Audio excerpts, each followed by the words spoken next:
Ladies and gentlemen, first of all, a huge thanks to all of you for making the effort to come here today and to attend this public meeting for the by-election of Howden and Holton Price. Many of you will have been hearing what David Icke has had to say, both in the past and in the recent couple of weeks, since a great deal of what he's had to say has been supposedly covered in the British press and the British media. We know that that is an absolute farce. Ladies and gentlemen, today, for the first time, you're going to hear from himself exactly what he is saying. Ladies and gentlemen, please put your hands together and give a warm welcome for Mr. David Icke.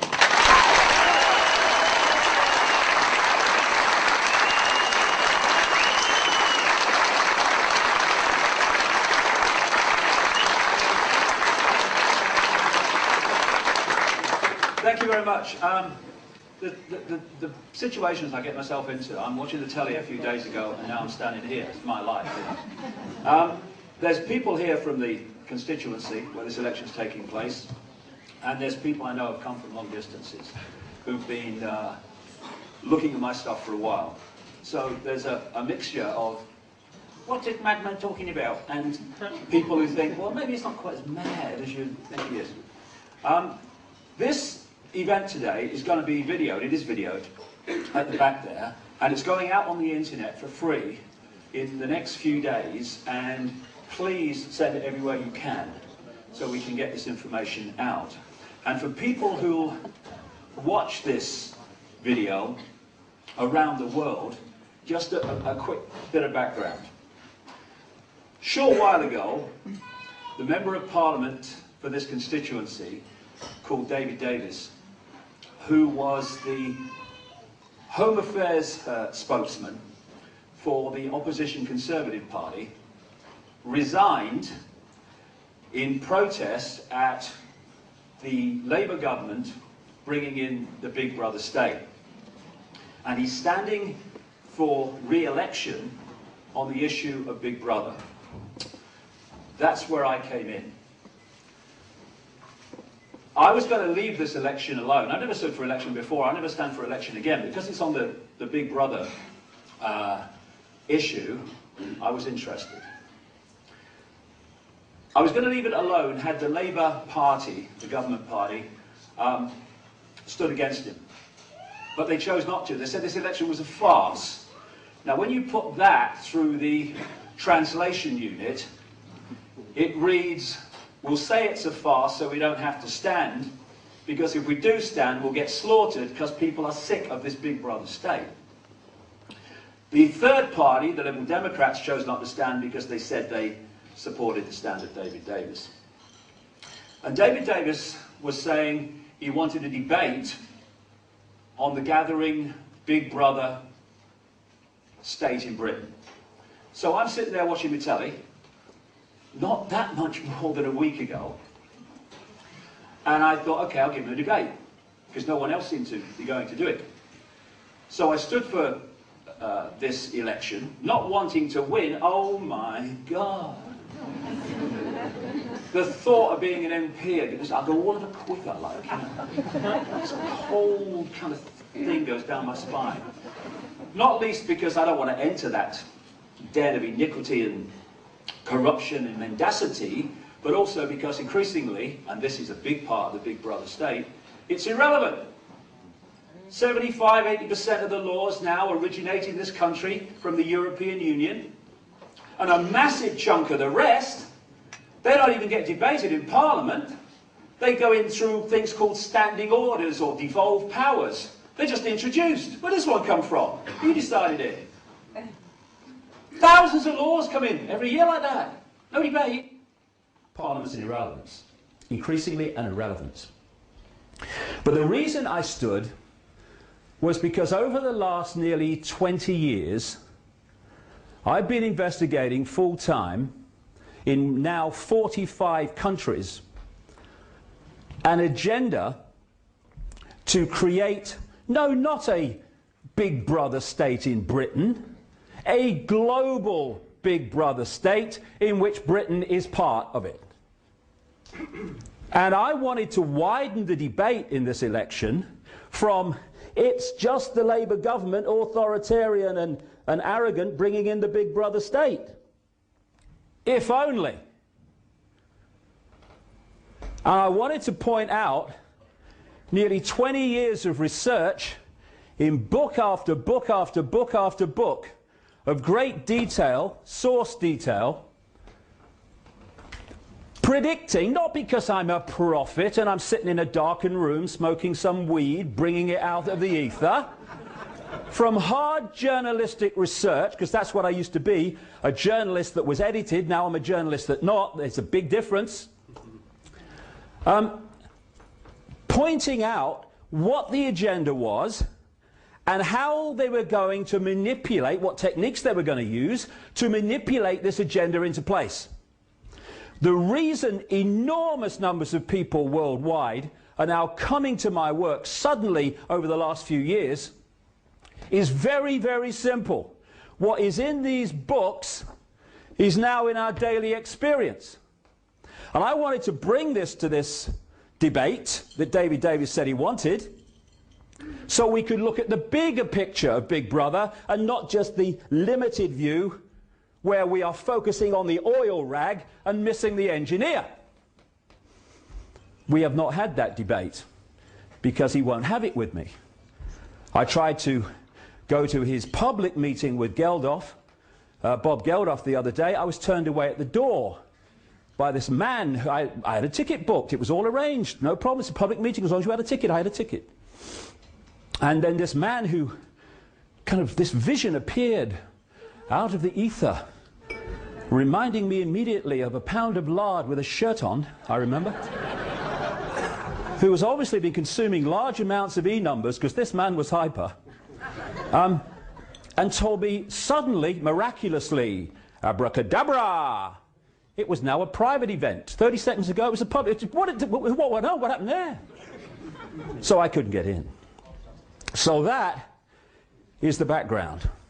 And I came here, you see, just to, like I say, less than a week ago. I came up here to stay last Monday, not to challenge David Davis, but to share information with the people here and him of the bigger picture. I was not saying I'm here to challenge David. I was saying I just wanted some information. If I get 0 votes, I couldn't give a shite. It's of no interest to me who votes for me. It's of interest for me that people have access to information that they're not normally getting, and then they make of it what they will. Fair enough, I'm off. But at least they've heard it. And I was saying, you know, I commend him for standing and all the rest of it. You're good of you. Anything gets Big Brother out there, I'm for. After a few days here, you know, in the midst of it, I'm starting to see a different picture. And I'll come to that as we go through. But before that, we've got to have some background information to put that into context. The thing is about this Big Brother state, you see, is that it's happening in country after country after country after country. I had a German film crew come see me a few days ago when I was at home. They were going on about the Big Brother state being introduced in Germany. It's happening on an outrageous scale in America, in Canada, in Australia, in Europe. Now, is Gordon Brown, the Labour Prime Minister, responsible for all that? No, of course not. So what and who is? Unless you are a coincidence theorist. I love them. They're sponsored by Naivety Anonymous, by the way. Who believe that this is all happening by accident. Good luck to them. Free country, we hope. Free world, we hope. You're right to your view. But don't tell me it's happening by accident and then tell me there is absolutely no credibility in anyone saying, actually, maybe it's not. Gandhi said, an error does not become truth by reason of multiplied propagation, nor does truth become error because no one will see it. What is, is. Whether you think it is or whether you think it's not, it still is. And we constantly confuse the limits of our own perception of what is possible with what is actually possible. And because we do that, we reject by reflex action things that are put forward not because they can't be supported, but because they're outside of our limit of sense of possibility. I did a news conference the other day. Some journalists came along, including a guy called Quentin Letts from the Daily Mail. Poor old Quentin. He thinks he's a journalist, bless him. And he heard a cut down, but still substantial version of what I'm going to do today. And he then says in his newspaper, he does a real cut down version of the cut down version and basically, you know, said nothing. But then he said after it, all nonsense, of course. Now, Quentin, I'd like to be a journalist, but I'm stuck with what I am. Letts has no idea whatsoever if what I'm saying is true. Why? Because he's not done 30 seconds of research, like all these other journalists, into what I'm saying. But Quentin Letts, limits of possibility. Out here, anything out here, nonsense by reflex action, no research necessary. And this is how it works all the time.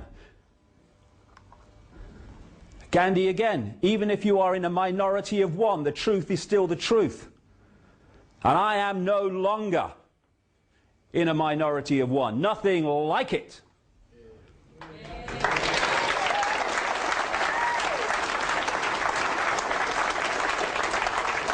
Remember this?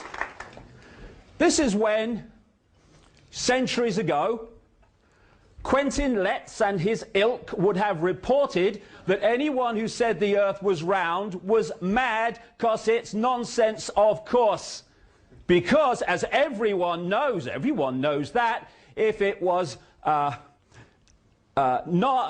possible to be round, people would fall off the bottom, and all the rest of it that you got with the sphere earth is ridiculous. And we are now facing another version of the earth is not flat with what I'm talking about today. Mark Twain, in religion and politics, people's beliefs and convictions are in almost every case gotten at second hand, and without examination from authorities who have not themselves examined the questions at issue, but have taken them at second hand from other non-examiners whose opinions about them were not worth a brass farthing. That's where we get, everyone knows that, mate. That's where we get official history from. Summed up by Einstein. Condemnation without investigation is the height of ignorance. And on that,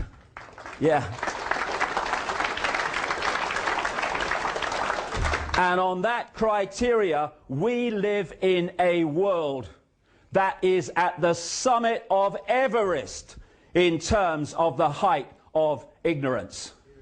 Everyone knows that, mate. Nonsense, of course. The world looks bewildering. All these different things happen. What's going on? Why are they doing that? That's stupid.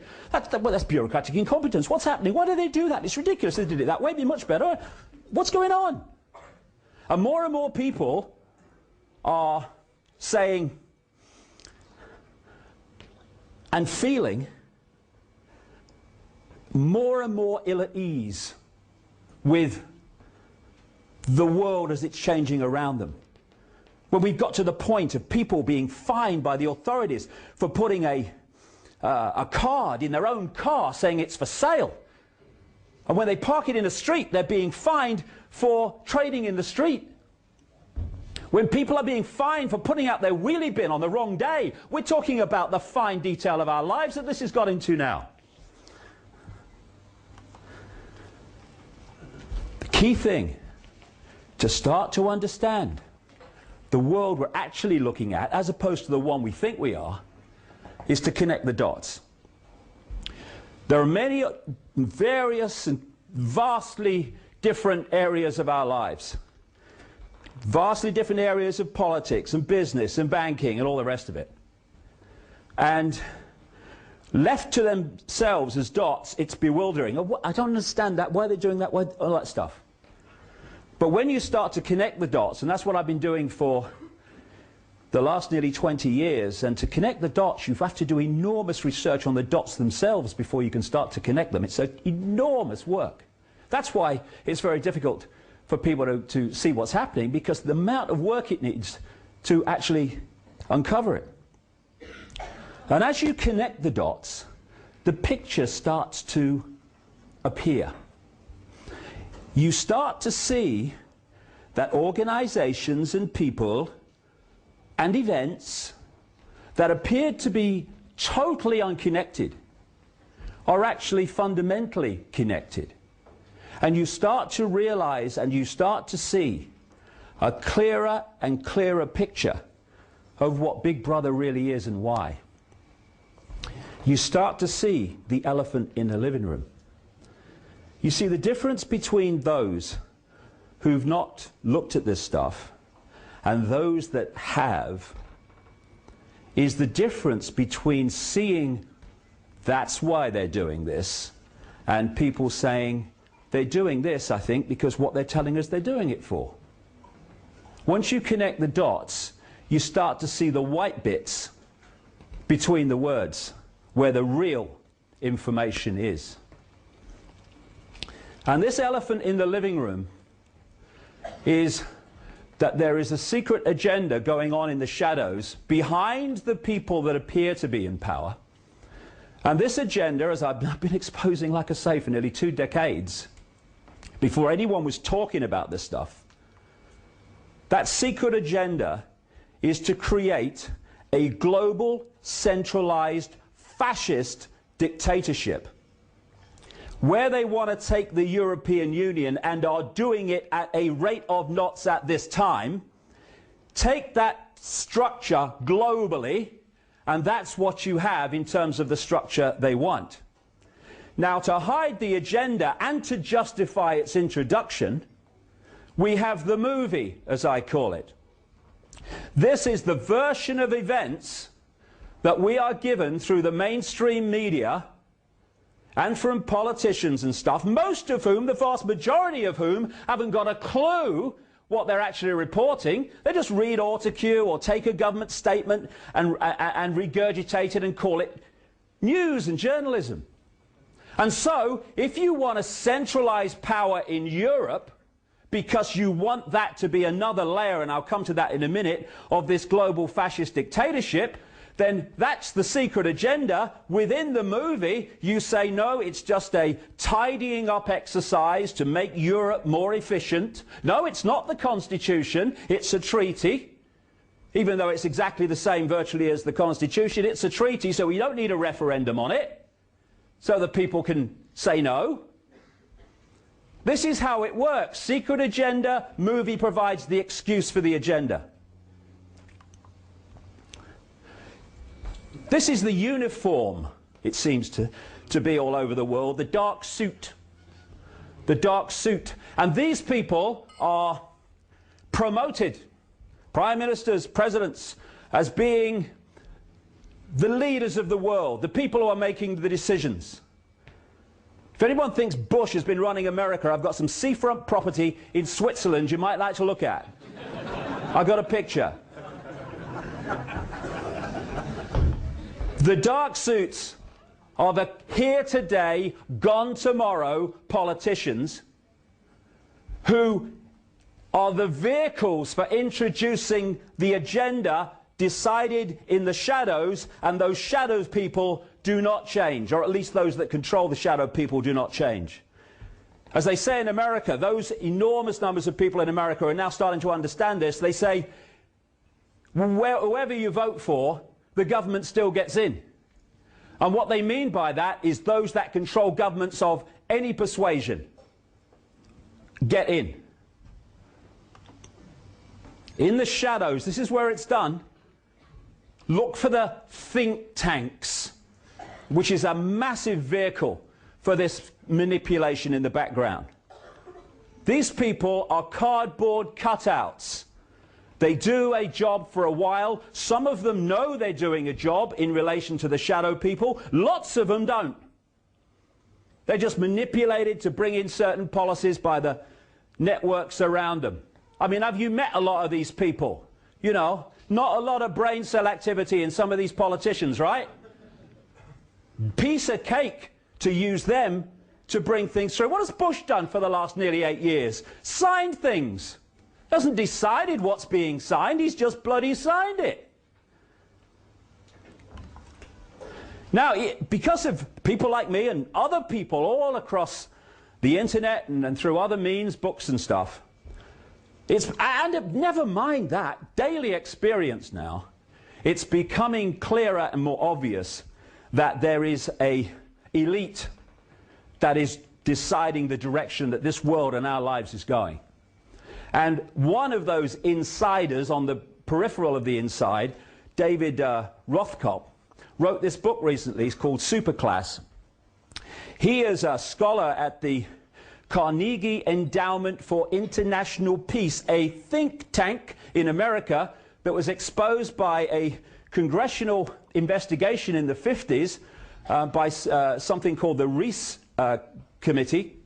It was exposed, this international peace organization was exposed for manipulating war, particularly the First World War, and they got that from the minutes of the organization. He's also a former director of a notorious organization that's in my books right the way through, called Kissinger Associates, which was set up by Henry Kissinger along with a co-founder called Lord Carrington, you might have heard of, Foreign Secretary at the time of the Falklands War in this country, the Thatcher administration. But what he says, having, you know, fallback position, we can't keep denying it, fallback position, yes, an elite is deciding the direction of the world, but it's kind of a loose thing, and it's just kind of happening. Bullshit. It's coldly calculated if you go high enough, and I'll get into that. So, this is where the action is, behind the scenes. And it's a network of bloodlines. I can't go into this too much because of time. I want to focus on what this election's about, but just a little bit of background. There were bloodlines out of the ancient world.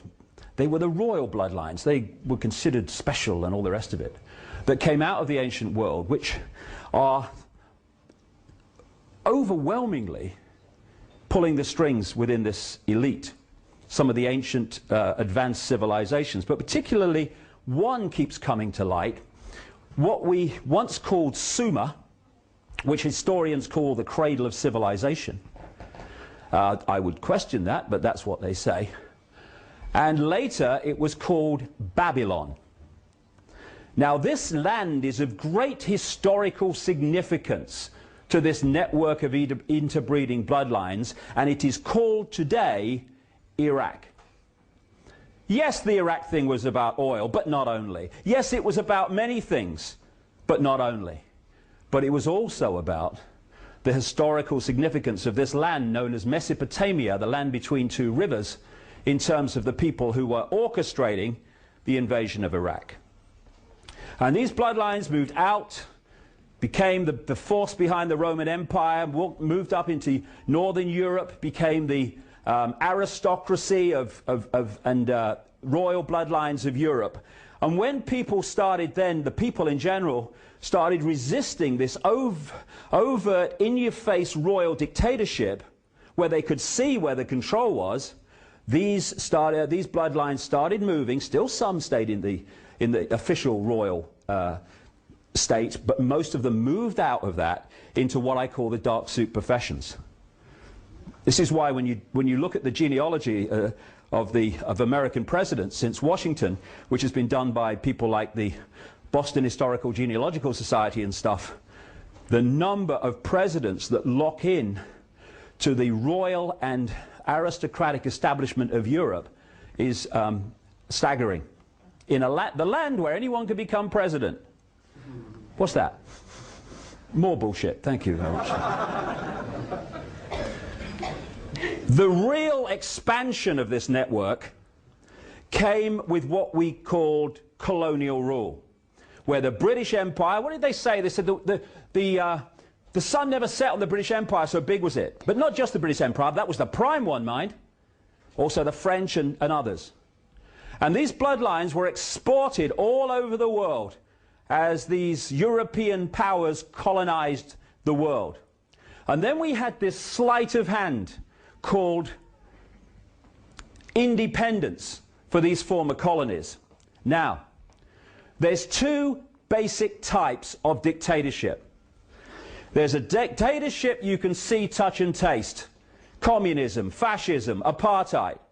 The people under those dictatorships know where they stand. They can see the controllers, they know they're controlled.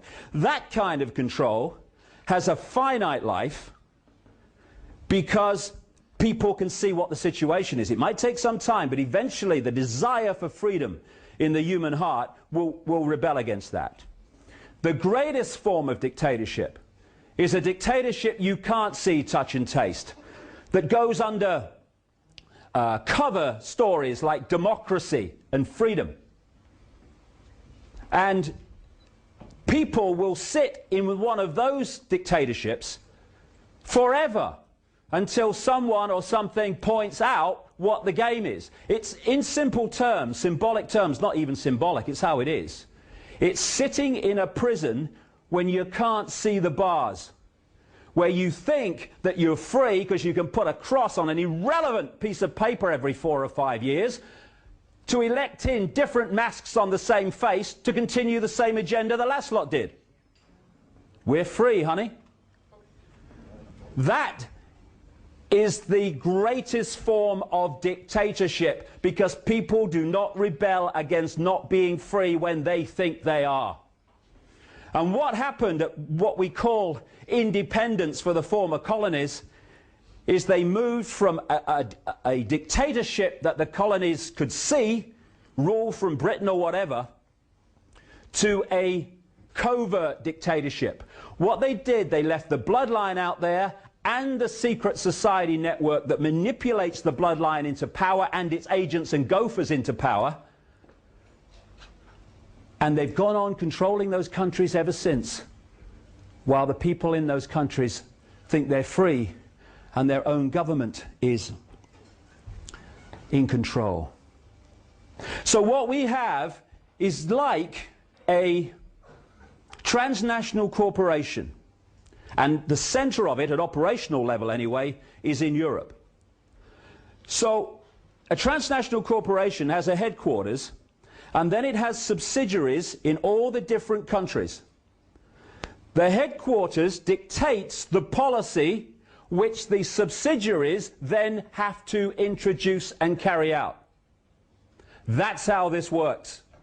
And that's how they are able to introduce the same changes, the same Orwellian transformation in countries all over the world at the same time.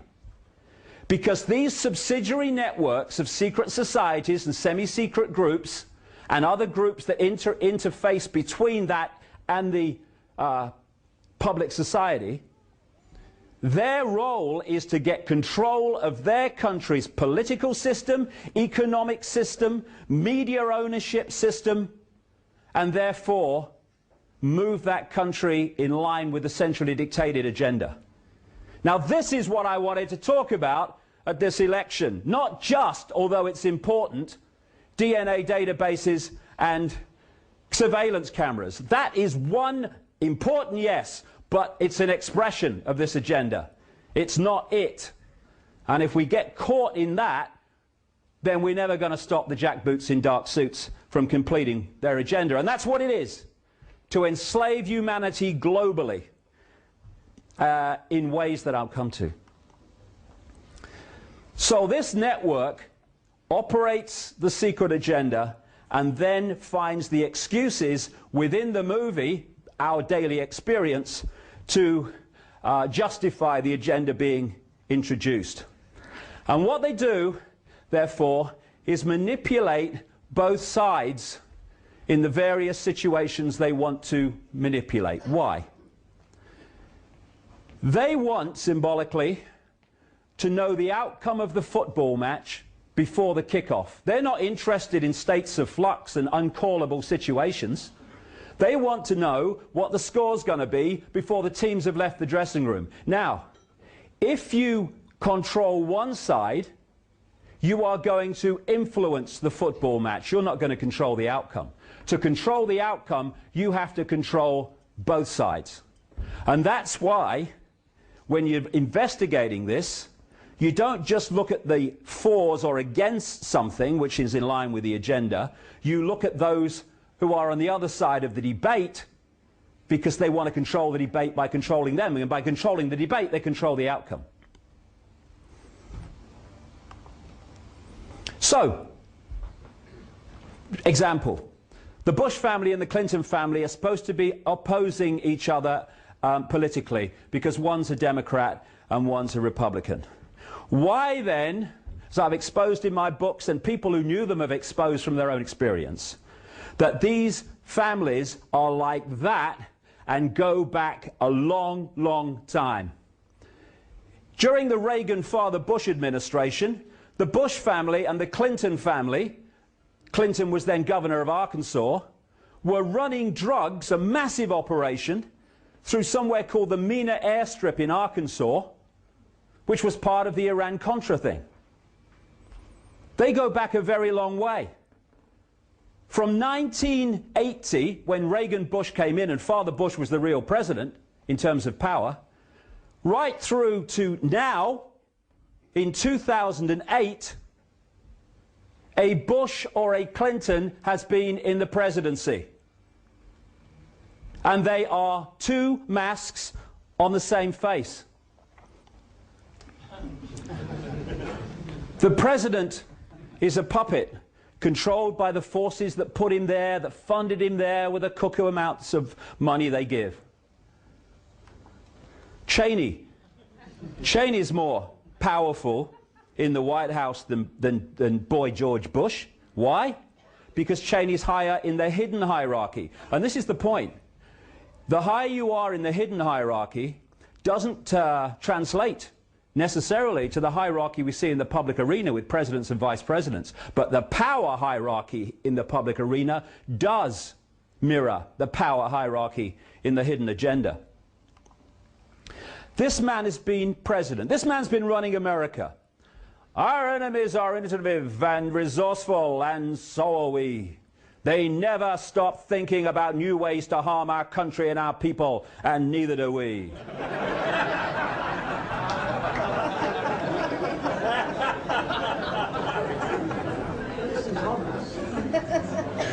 So if he's not been running America, who has?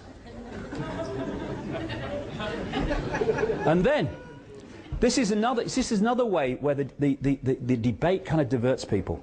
I've been hearing for the last 8 years before Blair left office, Bush controls Blair. Bush can't tie his shoelaces without help. Bush controls Blair. No, no. The reason Blair has not been able to cough without asking through his period in office before Brown took over is because the same shadow people have been controlling Bush as have been controlling Blair, and that's why you can't get a cigarette paper between their policies and their actions. Nothing to do with Bush control. Bush controlling Blair, he can't control himself. And now, Hillary Clinton, John McCain, Barack Obama stands for change you can believe in. These people are controlled by the same force. Interesting, you know, when Clinton came in, Bill Clinton in, what, 92, he kept talking all the way through his election campaign. Change, I stand for change. He's going on, Obama. Change, I stand for change. Why? Why do they play that game? Interesting. Because of the way the system stitches up people, denies them choice, denies them equilibrium, happiness, and all these things, and what they desire. At any point in time, the vast majority of people are not happy with their status quo. So anyone who comes along and says, I stand for change, oh yeah, anything's better than this, yes mate, change. Very powerful because of that situation. Now, Barack Obama, his main man, and it's not just in this election, it goes back a long time, is a guy called Zbigniew Brzezinski. Brzezinski was the national security advisor in the Carter administration, And he went public in the last year, 18 months or so, admitting that he, in that position, worked to manipulate the Soviet Union to invade Afghanistan because he wanted to weaken the superpower, and in his words to the effect of, I wanted to create for them their Vietnam. It didn't matter that he did that, except that that invasion cost 1 million Afghan lives. Matters nothing to these people. They don't have empathy with the consequences of their actions for others like we have empathy. Empathy is a fail-safe mechanism for human behavior. Take it away and there are no limits. And as a result of that invasion, he and those that followed him in the Reagan-Bush administration and British military organizations too, trained tens of thousands of people in Pakistan, where the intelligence agency, the ISI, is the CIA Pakistan branch, to fight the invasion and resist it, to cause the Russians as much problem as possible. They are the people. They're now saying we have to take our freedoms away to stop them harming us. The people they trained, not just in Pakistan, but also in America.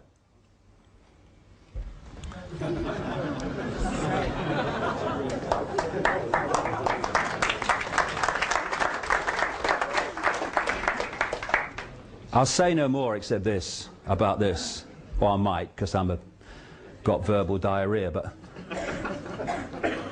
if anyone thinks, David Davis or anybody else, that when this guy, David Cameron, the Conservative leader, comes into government, as we stand, he absolutely is almost certain to do. If David Davis or anyone thinks that Big Brother is going to be turned back by this guy and his cohorts, then again, you know, just down the road from the one in the seafront property in Switzerland, I have another little one you might like to look at. Because the agenda does not take no for an answer. You always know when it's the agenda, because when it's rejected by the people, they keep coming back with it. And this whole global Big Brother agenda is not going to go any further in Britain, or is going to be turned back by David Cameron. Crikey, you're having a laugh. Of course not. They'll find the excuses for it, and it'll be business as bloody usual. This is very true, I find. Politics may not be the oldest profession, but the results are the same.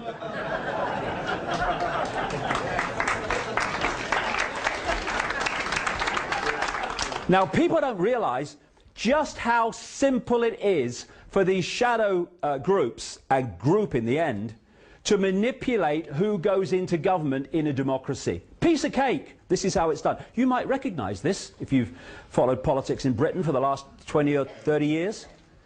Most countries have one or two parties, sometimes one, South Africa, but mostly two parties that have any chance of forming a government. All you have to do to get the party in, i.e., because it's not a party thing, they're just vehicles, in other words, the leadership in that you want, is to cause mayhem in the party you don't want. And then people say, well, I don't really want to vote for these people, but look, what's the alternative? Go and vote for them. Oh, they're in. During the Thatcher era, there was lots of people who didn't want to vote for Margaret Thatcher. But look at the Labour Party. It was in disarray, it was internal conflict. Leaders came to power who you wouldn't let run a fish and chip shop. And people were saying, oh, I don't want Margaret Thatcher, but look at the alternative. So the Conservatives were in right the way through the 80s when she introduced Thatcherism, which was a mirror of the economics called Reaganomics that was being introduced at the same time in America. Just a coincidence, nothing to worry about. Then the chosen one appeared through the ether. Tony Blair, after John Major had become Prime Minister. The moment chosen one Blair came to lead the Labour Party, Murdoch's newspapers in this country switched to the Labour Party and Blair for the first time. And what happened to the Conservative Party? Internal conflict, mayhem, leaders that people didn't find credible, and leaders who the public were told not to find credible. What happened? 10 years of Blair. Despite lying blatantly, outrageously, grotesquely about going into Iraq.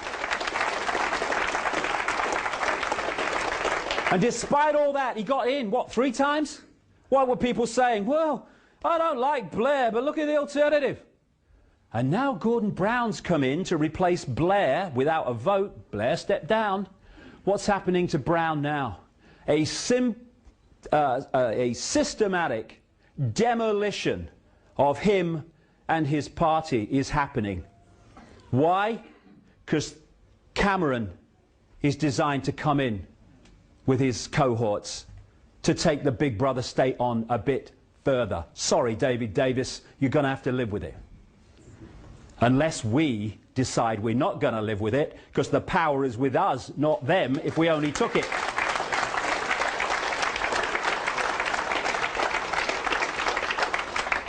So the world seems very confusing. Let's see how they do it here. The world seems very confusing, a ball of confusion and what's going on. And the reason it seems like that is because we're denied, not least through the Quentin Letts of this world, we are denied the coordinates necessary to understand how the pieces fit. The coordinates are about where they want to take the world and the methods they use to take us there. Once we've got these coordinates, the world looks very different. This election looks very different. Coordinate 1. The goal is a centrally controlled global fascist dictatorship. This image can be found in this book, the first edition of which I wrote in 1994. Look at the world as it's emerged since in relation to that. Why do they want this structure? Any dictatorship must centralize power and must bring the decision-making process into the hands of fewer and fewer people. Because the more diversity of decision-making you have, the less control a center is going to have over those decisions. Diversity is the worst nightmare of the dictator. Uniformity is the means through which they do it. I mean, just look at the world from a built environment perspective. No matter where you go in the world, it all looks the same. This uniformity is emerging, even on that level. So what they want is a world government which would dictate all major policies to every country. They want a world central bank that would control the whole of global finance for every country. They want a world currency which would not in the end be physical cash, but electronic money only. And there are fundamental implications for freedom in that. We are hurtling towards the cashless society. Oh, it's a good thing. Yes. If it was done benignly, it might be, but it ain't. It's the outcome and the reason for the outcome we need to focus on, not the actual thing itself necessarily so much. Today, if you go into a shop or whatever and you hand over electronic money, a credit card, and they say, sorry, the computer won't accept your card, at least you can still say, oh, well, I'll pay cash then. What happens when there is no cash and that computer says, no way, Jose? You have no means of purchase. What does that mean? Total control. That's why it's there. They want a world army. And what I'm saying is all in these books from 15, nearly 20 years ago. A world army that would impose the will of the world government. I had a journalist said to me once, what would they want a world army for? There'd be no one to fight. I said, you're a journalist, aren't you?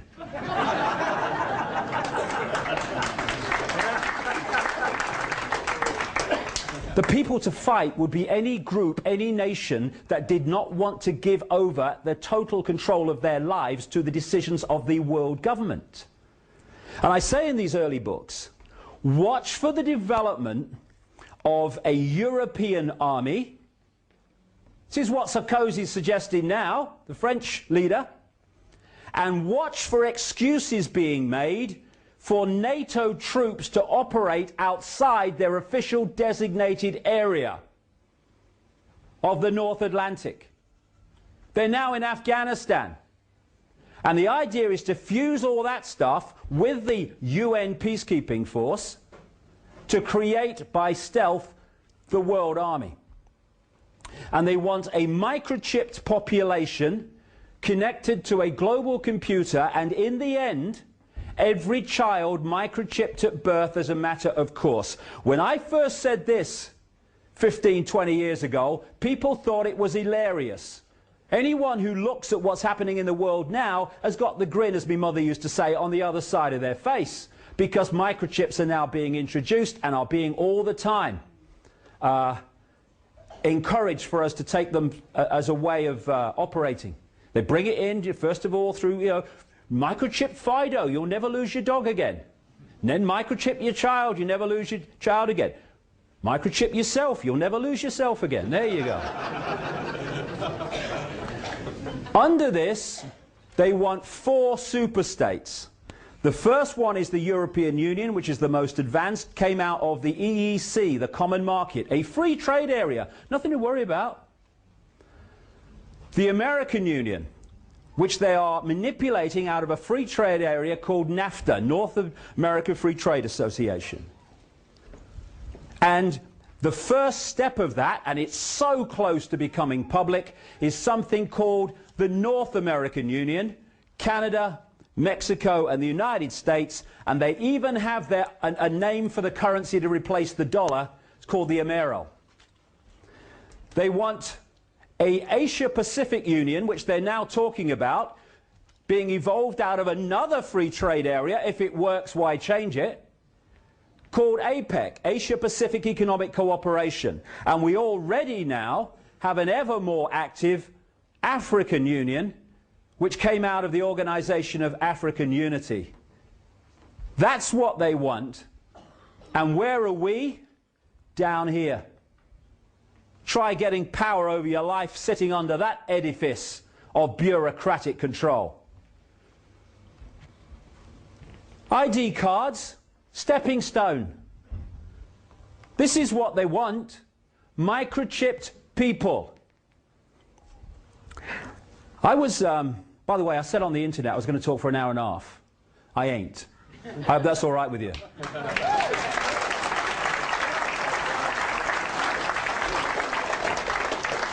Anyway, I was approached by a third party in about '97 to meet a CIA scientist who was an expert in magnetics, and I met him in his home.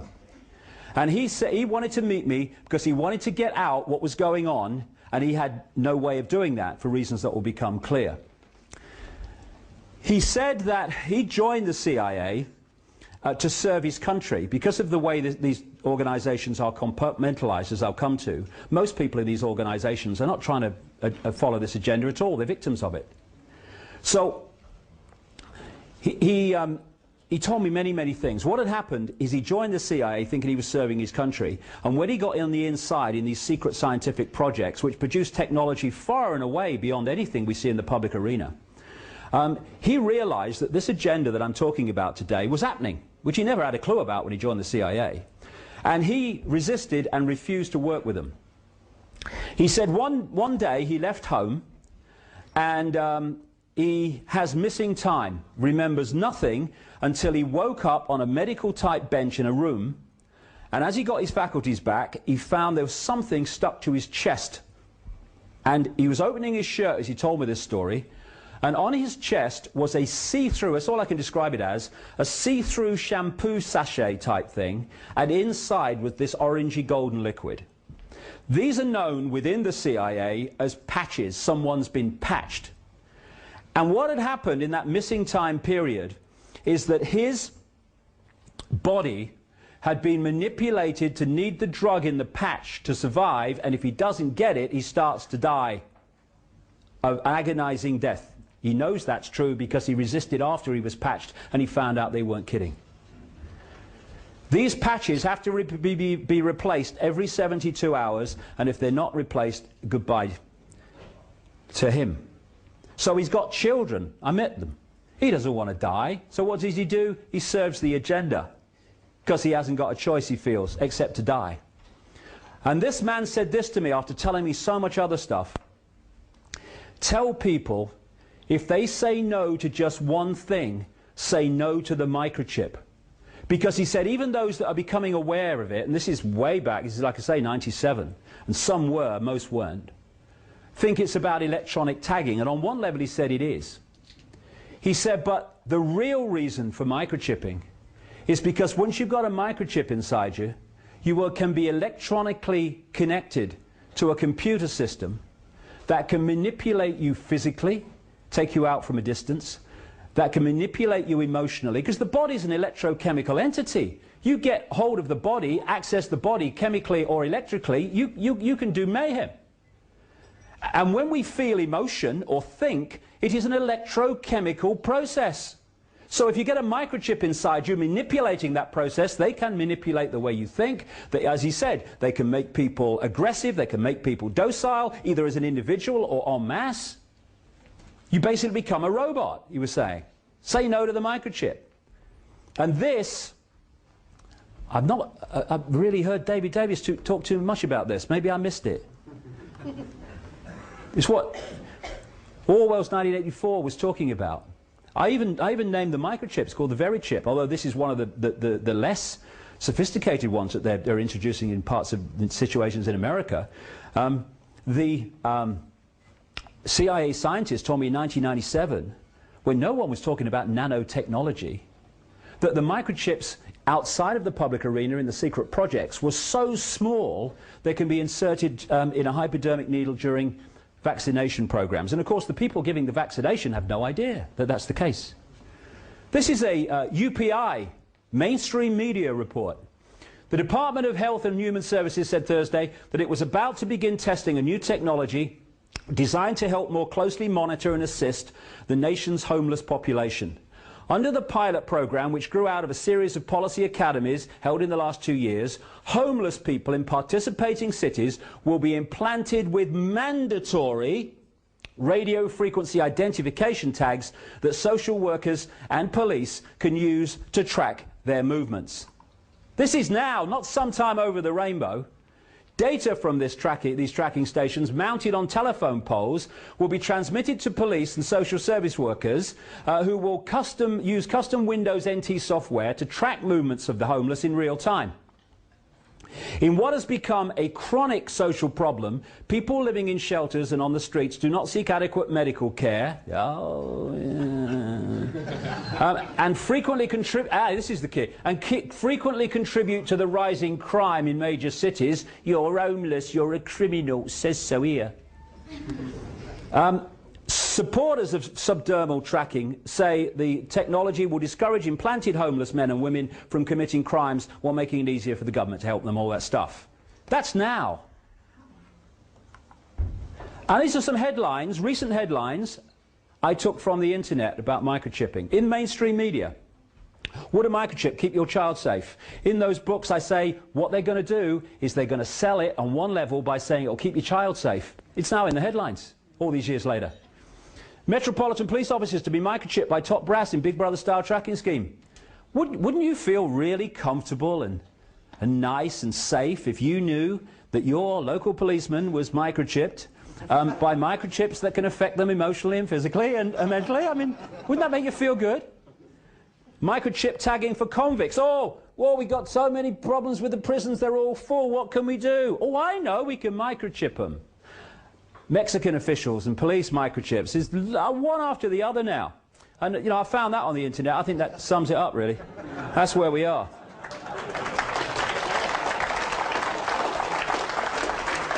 Except it's not Bush, it's the shadow people controlling him.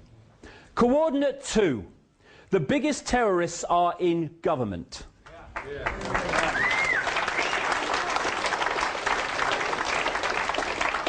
Of whatever persuasion, by the way, I ain't being party political here, sod the lot of them. I'm very, you know, I believe in equal opportunity and equal rights and stuff. Sod the lot of them equally.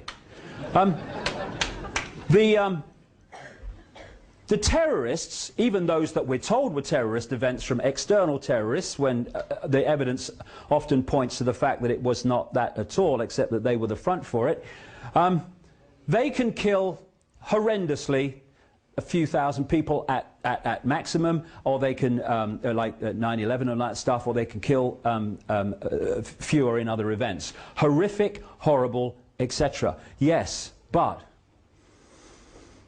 these people, or the people that controlled them, pepper-bombed Baghdad full of kids and civilians, and have so far killed and maimed hundreds of thousands of civilians to save them from a dictator. And you know, David Davis, it seems from what I read, is in favour of capital punishment. I cannot think myself of a more blatant big brother power than for some guy in a silly wig to have the power over life and death on behalf of the state.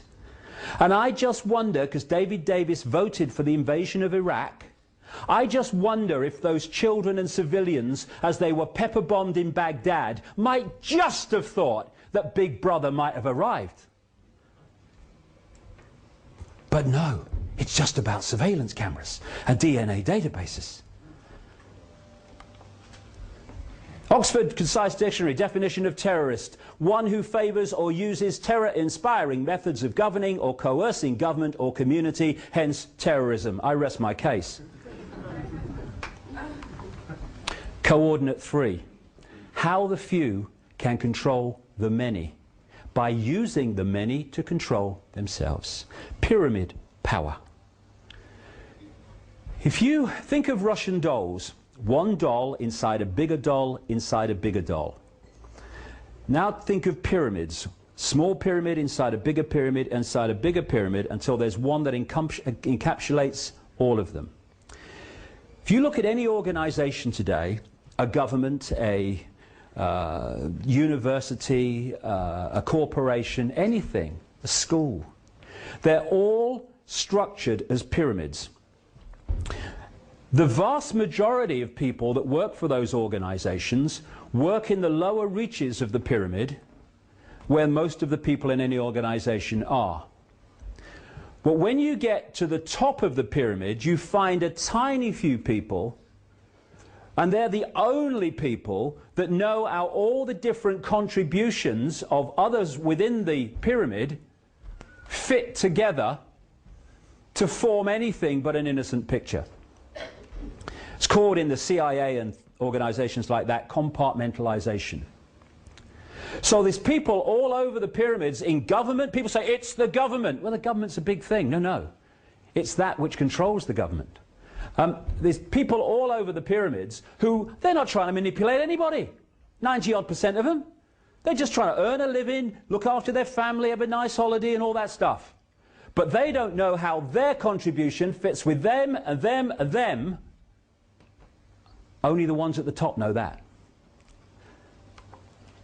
And these pyramids fuse together. The banking pyramid, the transnational corporation pyramid, the oil cartel pyramid, the pharmaceutical cartel pyramid. All these different pyramids, media ownership pyramid. I mean, you know, the major media corporations in America, for instance, are owned by the corporations like General Electric. And at the top is a pyramid that encompasses all of them. And at that point are these shadow families, people like the Rothschilds, the Rockefellers, the Habsburgs, and others, who are putting down these apparently, at the level we experience them, totally unconnected areas of our life, the same policies.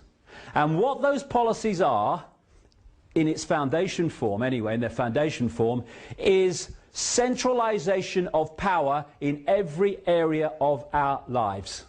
Because the more power is centralized, the more power the few have over the many.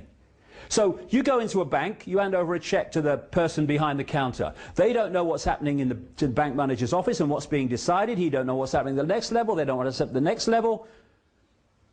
And that's how it's possible for a few to dictate the direction of the world, with the many working every day unknowingly to do it for them. And so, one name that is given to these families is the Illuminati, the illuminated ones. They know more than we do because they keep what they know from us. And behind the corporations, different masks on the same face, is actually a corporation. Different directors, different frontmen, not always, mind, interconnected directorships, but at control in the hands of the few. And it's the same with politics. Presidents, prime ministers, heads of the World Bank, Secretary General of NATO, they are perceived to be in the red bit at the top in terms of their own hierarchy. No, no. They're some way down. I'm probably being optimistic with this. They are there. They're here today, come tomorrow. People that I mentioned earlier are there simply to fill the public positions through which those that operate in the shadows above them in the pyramid dictate the policy. And that's why the policy never changes, no matter what government's in power, an incessant centralization. So when I hear people saying, it's Bush, Bush is behind it, stop Bush, please. He's not Big Brother. Bush's Big Brother. We got nothing to bloody worry about there then. He's a vehicle, and there'll be another one along soon. Because this is how it works. Controlling the movie by controlling all sides in the movie through the compartmentalized pyramid system. The secret society system, I could talk about this for ages, but we talk about secret societies that we can access in terms of their existence. The Freemasons, the Knights of Malta, Opus Dei, the Knights Templar, and all these people. And they feed chosen people out of the top of their pyramids into the pyramid where the real action is. And often that pyramid they don't give it a name. I call it the Illuminati, and other people call it the Illuminati, but often they don't give it a name. Why? You try investigating an organization that doesn't have a name. Very difficult. And this is how it works. This is Albert Pike. He was a Freemasonic god in America, and his statue is outside the Washington, D.C. police station to this day. This is what he said in one of his writings. Fictions are necessary to the people, and the truth becomes deadly to those who are not strong enough to contemplate it in all its brilliance. In fact, what can there be in common between the vile multitude and sublime wisdom? The truth must be kept secret, and the masses need a teaching proportioned to their imperfect reason. That's how the network behind the people who appear to be in power see the cattle population, you and me. You can also symbolize this network as a spider's web. You've got the spider at the center, and that's where the agenda is being dictated from. These different strands can symbolize different organizations and secret organizations, secret societies, which answer to the spider. The closer to the spider the organization is, the more secret it is, the more exclusive it is, and in the end, not even in the public knowledge it is. As you come out from the spider, you eventually start to have organizations that directly interact with the public. Organizations that people who follow politics will recognize. And then there's a few just back from there, which are kind of secret, but thanks to researchers, they've been acknowledged to exist, like one called the Bilderberg Group, which I'll get to. Now, within the spider, and we're getting more and more relevant to this election now, this Big Brother by-election, The Round Table was a secret society that was started by a man called Cecil Rhodes, who died in 1902. And this secret society, which has been exposed massively in great detail by one of the people called Carroll Quigley, who was a professor at Georgetown University, actually taught Bill Clinton. And he was connected to this Round Table network and had access to secret papers of that secret society to see what they'd been doing through the 20th century, since they were created. The Round Table then started to create offshoot organizations which it controls. First came the Council on Foreign Relations, 1921 in America. The Rockefeller family were behind that. Then came the Royal Institute of International Affairs in London, actually came before that even. Then came the Bilderberg Group, 1954, and the United Nations, and the Club of Rome, 1968, and the Trilateral Commission in 1973. And the Trilateral Commission was created by the Rockefellers, David Rockefeller, and a man called Zbigniew Brzezinski, who is the man behind Barack Obama, who I mentioned earlier. The Bilderberg Group was officially met for the first time at the Bilderberg Hotel in Oosterbeek, Holland in 1954 in the May. And every year, although its steering committee meets very regularly, every year they have a meeting somewhere in the world of the high and mighty of global finance, business, politics, media ownership, intelligence agencies and the military, including the Secretary General of NATO. The only place that massive meeting of people in positions of power that dictate the direction of the world will be reported, not what went on there necessarily, just the fact that they're meeting, is on the internet, on sites like mine, Alex Jones, the Rense site and stuff like that, and others, because the mainstream media who attend it, some of their members, never report its existence. If any other organization was doing that with those people, it would be reported, not the Bilderberg Group. Now, Carroll Quigley wrote two books. One was called The Anglo-American Establishment, and another one, a big work, was called Tragedy and Hope, in which he exposed this from the inside, because he agreed with what they were doing. And as he pointed out in his books, their goal was the centralization of global power with a world government. He agreed with it. He just thought the public ought to know it was going on. This is what he wrote in one of his books, The Anglo-American Establishment. The picture is terrifying because such power, whatever the goals at which it may be directed, is too much to be entrusted safely in any group. No country that values safety should allow what the Milner Group, this is Alfred Milner, Lord Milner, who took over from Rhodes as its head, and sometimes it's called the Milner Group.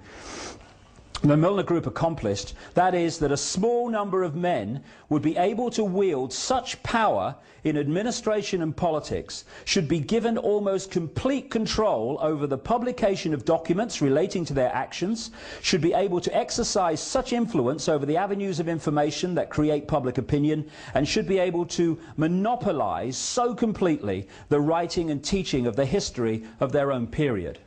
And he goes on to explain how they were behind the major events of the 20th century, including the two world wars. So that is one of the key networks within this structure. And there's the Trilateral Commission, a co-creator, now behind Barack Obama. All that stuff will become relevant to this election as we go along. Well, I think one of the, if I've made any contribution to this, then one of the things that I'm most proud of is to have come up with the phrase problem, reaction, solution to describe the most used and the most powerful method of mass, mind and emotional manipulation that has been used on us to advance this agenda. It used to be called the Hegelian dialectic. And I thought problem, reaction, solution would sum it up more succinctly. What it means is that you want to change society in a way that if you did it openly and had a meeting and said, right, well, tell the public this is what we're going to do, you know that you would get a massive public reaction against what you want. So you don't do it openly. You play this technique. Stage one, you create a problem. It could be a terrorist attack, it could be a war, it could be a government collapse, it could be a run on a currency, it could be a credit crunch, rising food prices, rising mortgages. Anything that will give you the opportunity to install the solution to that problem that will advance your agenda. Once you've covertly created the problem, you then tell the people through a pathetic mainstream media the version of that problem that you want the public to believe, i.e. bin Laden orchestrated 9/11, Lee Harvey Oswald killed Kennedy, whatever. If we had a journalistic profession, even just in any way justifying the name, problem, reaction, solution fall down, because the explanation would be investigated, it would be found to be wanting, it would be reported to the people, this would collapse. Because we don't have a journalistic profession worthy of the name, the problem's created, the cover story of the problem is then reported to the people as official history, uninvestigated, and what they're looking for at stage two is a reaction from the public that says, in effect, something must be done, what are they going to do about it? Fear, outrage, do something. And then those who've covertly created the problem, got the public reaction, do something, then openly, through changes in legislation, offer the solutions to the problems they have themselves covertly created. And what are those solutions? They are changes in society to advance the Orwellian Big Brother state and the centrally controlled global agenda. At the 33rd level of Freemasonry, of the Scottish Rite, that's the highest official level, they have a motto, Ordo ab chaos, order out of chaos. Problem, reaction, solution. You try manipulating harmony, very difficult. You try manipulating chaos, piece of cake. They want chaos. You see, through problem, reaction, solution, we need to switch our minds a bit here. Because of problem, reaction, solution, they don't want crime figures to come down. Because if they do, they can't offer the solutions to the crime figures, which is more control. They want people knifed in the street.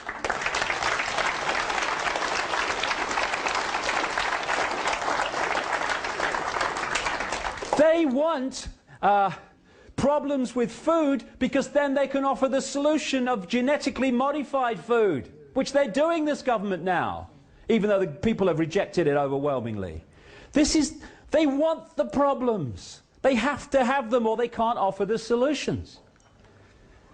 This is what Bush said after 9/11. You're free, and freedom is beautiful, and you know it'll take time to restore chaos and order out of chaos, but we will. Problem, reaction, solution. This is the Second World War. If you look at the First World War, after it was over, global power was in dramatically fewer hands than it was when that war started. Nothing changes a society globally or locally like a war. After the Second World War, it was in even fewer hands, and we had the creation of the United Nations, we had the Bretton Woods Agreement, we had the IMF, we had the World Bank came after it. And what they did, these bloodlines, these shadow people at the top of these pyramids, they were behind the British government and the American government of Roosevelt. They were behind Stalin, who was one of their front men. Remember the thing, both sides. And they funded the Nazi party into power, and they funded their war machine. In this book, written, 15-odd years ago, I exposed President Bush's grandfather, Prescott Bush, as a funder of Hitler and the Rockefellers. The Rockefellers paid for a whole floor of a German university for a guy called Ernst Rudin, who was Hitler's race purity expert. The Rockefellers. And the Rockefellers are behind all these organizations that I'm talking about. Now, Prescott Bush was a leading figure in an organization called the Union Banking Corporation, which was one of the Harriman operations in America. It interfaced with the European steel and banking empire of a guy called Fritz Thyssen, who was an acknowledged funder of Hitler, and funded through to Thyssen vast amounts of money. This is Prescott Bush, the president's grandfather, to fund Hitler. How did they go from the Weimar Republic, when they were taking their wages home in wheelbarrows, such was the inflation, to a war machine that could take on Europe? Because of this. And after I came out with it, a few years passed, and then a guy who's I think he's the president of the Holocaust Museum in Florida, he came out publicly in America and said the Bush family fortune overwhelmingly comes from funding the Nazis, and even the Guardian newspaper, hello, hey, all right, nice you caught up, in the last year or two has run stories about Prescott Bush funding the Nazis. And what they were doing was creating the two sides to bring into conflict 55 million casualties, by the way, into a conflict in a war which has led to the change in the global state. That's how it's done. This is what a Nazi said this. I wonder if we'll kind of recognize this from the last few years. Why, of course, the people don't want war. Why should some poor slob on a farm want to risk his life in a war when the best he can get out of it is to come back to his farm in one piece? Naturally, the common people don't want war, neither in Russia, nor in England, nor for that matter in Germany. That is understood. But after all, it is the leaders of the country who determine the policy, and it is always a simple matter to drag the people along, whether it is a democracy or a fascist dictatorship. Voice or no voice, the people can always be brought to the bidding of the leaders. That is easy. All you have to do is tell them they are being attacked and denounce the peacemakers for their lack of patriotism and exposing the country to danger. It works the same in any country. Hermann Goering. Abraham Lincoln said, public sentiment is everything. Without public sentiment, nothing can fail. Without it, nothing can succeed. He who molds opinion is greater than he who enacts the laws. And he could say, he who molds opinion can then enact any laws he wants. Problem, reaction, solution. This is Hitler justifying the creation, that's a later one. This is him from Mein Kampf. All propaganda must be so popular on such an intellectual level that even the most stupid of those towards whom it is directed will understand it. People can be made to perceive paradise as hell, and the other way round, to consider the most wretched sort of life a paradise. On the basic intellectual level, it's the terrorists, and we've got to protect you from the terrorists, so we've got to take your freedoms away so we can protect your freedom. Oh, that sounds good, I'll vote for him. Oh, this is another version now. No problem reaction solution. You don't need a real problem. You just need the public perception that there's a problem. Weapons of mass destruction in Iraq. No problem. Public perception there was justifies an invasion on a lie.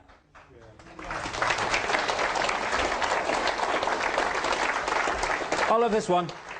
Invasion checklist. Missiles, tanks, troops, planes, bombs, ships, guns. A reason. Come on. Hey. I'd say let's have a brainstorm, but apparently that's politically incorrect. You have to have a thought shower now. Let's have a thought shower.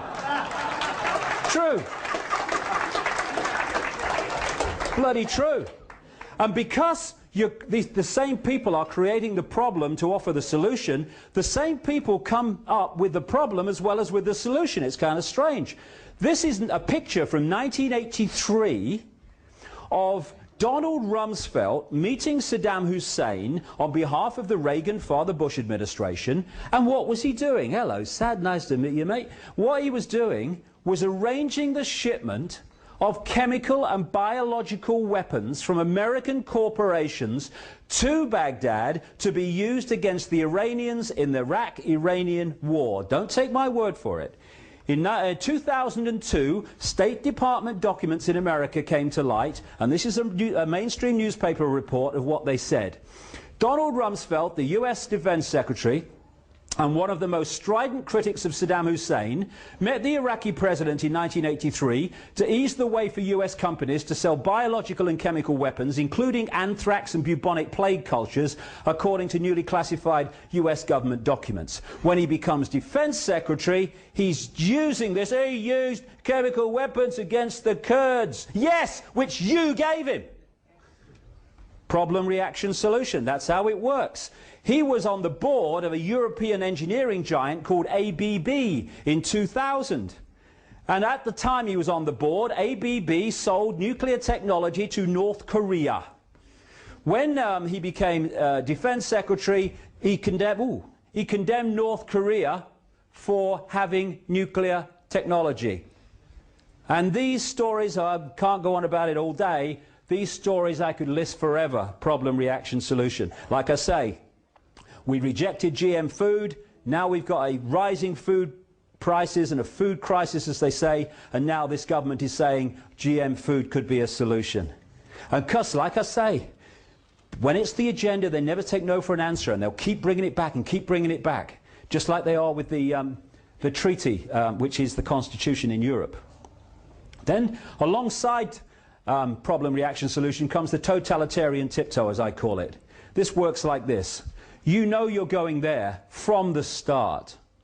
But you know if you go there in big leaps, the change is going to be so vast that people are going to kind of look up from the television game show and go, hold on, honey, what's going on? Sorry, honey, I thought you were asleep. I was. Lift their head from the game show, and they're going to say, what's going on? So they do it like that. They go from A to B, and then to D, and then maybe to E. They go as quickly as they can and as far as they can with each step, but not so far that they get a big public reaction. That's how this came about. I exposed the European Union way back in those books, and everything that's in them is happening now. This treaty, this constitution, this central, it's all in there. And I have to say, you know, when I hear David Davis going on about the European Union and all that stuff, well, like I said, you know, much earlier in this, whoever's in government introduces the agenda. No, perhaps I didn't, but I've talked so much, I don't know when I have said it, when I haven't. But this is actually worth mentioning. What you notice is, this is how they dupe us in politics. Whichever party is in government introduces this agenda I'm talking about. Whichever party is out of government opposes the agenda. Then we have this farce called an election, and every now and again they change sides. Now, the government that was introducing the agenda is now in opposition. It can't do anything. It opposes the agenda. That which was in opposition, opposing the agenda, is now in government, so it introduces the agenda. And so the common theme is, whichever government of whatever persuasion's in power, the agenda goes on. That's why David Davis and David Cameron and the Conservatives, when they take over from the current Labour government, ain't going to change a bloody thing. And David Davis, who now is against the European Union centralisation of power because he's in opposition, was a government whip whose job was to cajole members of his party to vote in favour of the Maastricht Treaty when the Conservatives were in government, which was an enormous centralisation of power in Europe. One thing in opposition, very different once you get into power and the agenda unfolds. So we started off in the European Union, free trade area, nothing to worry about, good for jobs. But as I expose in the books in great detail, or from the start, where we are now and where we're going, because there's still way to go in Europe, was decided, and it was how quickly we're going to get there. And we went stepping stone, totalitarian tiptoe, to where we are now. And it was always designed to be so. I talked about the Habsburg bloodline being one of these this elite network. Otto von Habsburg was the man behind and the family behind the Pan-Europa movement, which was the instigator of the European movement that became what is now the European Union. He's still honorary head of the Europa movement. That's their symbol. And one of the key people involved in the manipulation of the European Union into place as it is now was a Polish man called Joseph Rettinger. Joseph Rechtinger was one of the major creators of the Bilderberg Group. All these things interact. The Bilderberg Group has been massively behind the centralization of power in Europe. Now, when you know the agenda, things that seem on the surface to be fine, okay, take on a different complexion. This is from a national newspaper. It's a map that came out of Europe, which is said to be the way they want to break Europe into regions, because they want the end of the nation state. Because they want to break up the unity of a nation state to in unity resist the power of the centre. They want to break them up.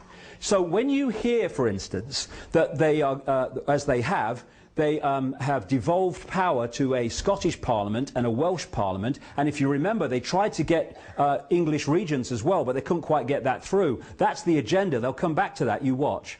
The reason is, on the face of it, in the movie, oh, it's to give power to the people. In the secret agenda, it's preparing the regionalisation of this country for this. That's what it's about. Not freedom, but taking it away. And like I say, in America, there's another European Union emerging so fast, which is coming out of their free trade area called NAFTA, and they're going to call it the North American Union.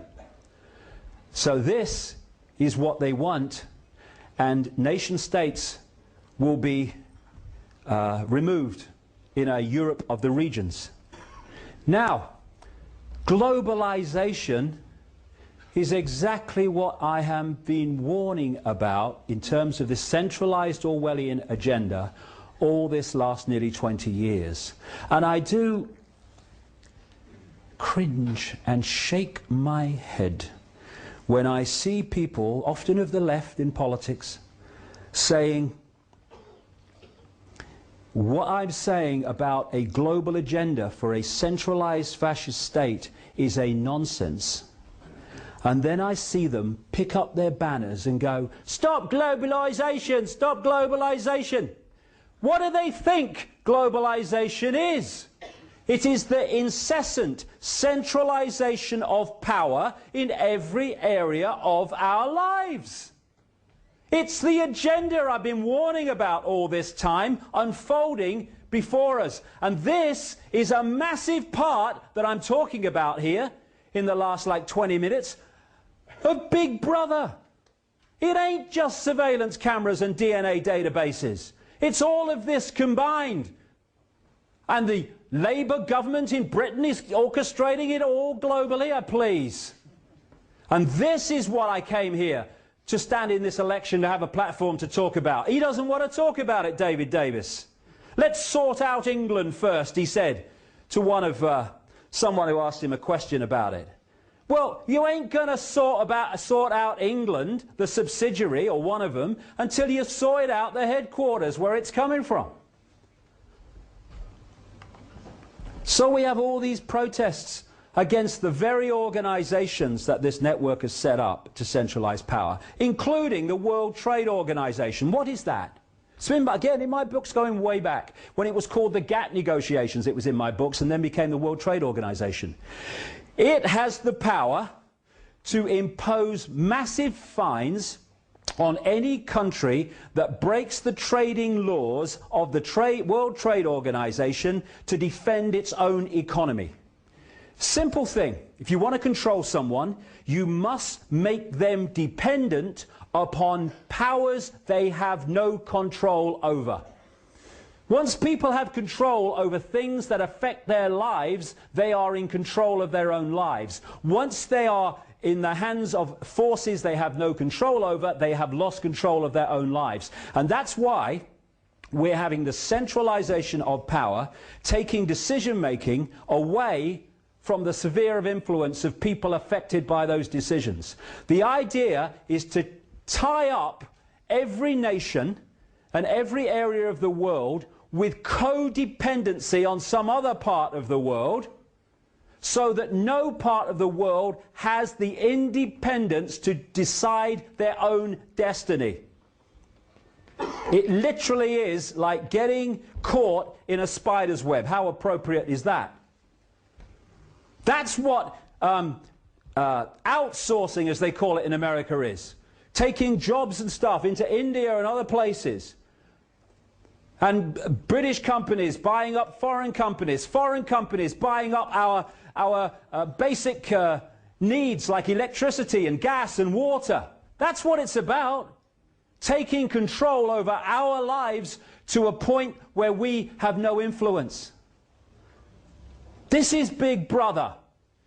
Not some guy sitting there watching a bloody camera screens. Just one level of it. This has been brought in. Microchipping, totalitarian tiptoe, a bit more. The ID cards are the stepping stone to that. And this, the taser. When this came out, the taser, 55,000 volts these unleashed from policemen on their targets. They said they're only going to be used, this is not long ago either, by the way, they're only going to be used by people trained in firearms. I said on my website, that day, these are going to be given to every police officer. They're now going to be given to every police officer. Why? Because I remember a headline from a guy who saw one of these working, a journalist, and the headline was, "Anything you say, officer, just don't use that thing on me." That's what they're about.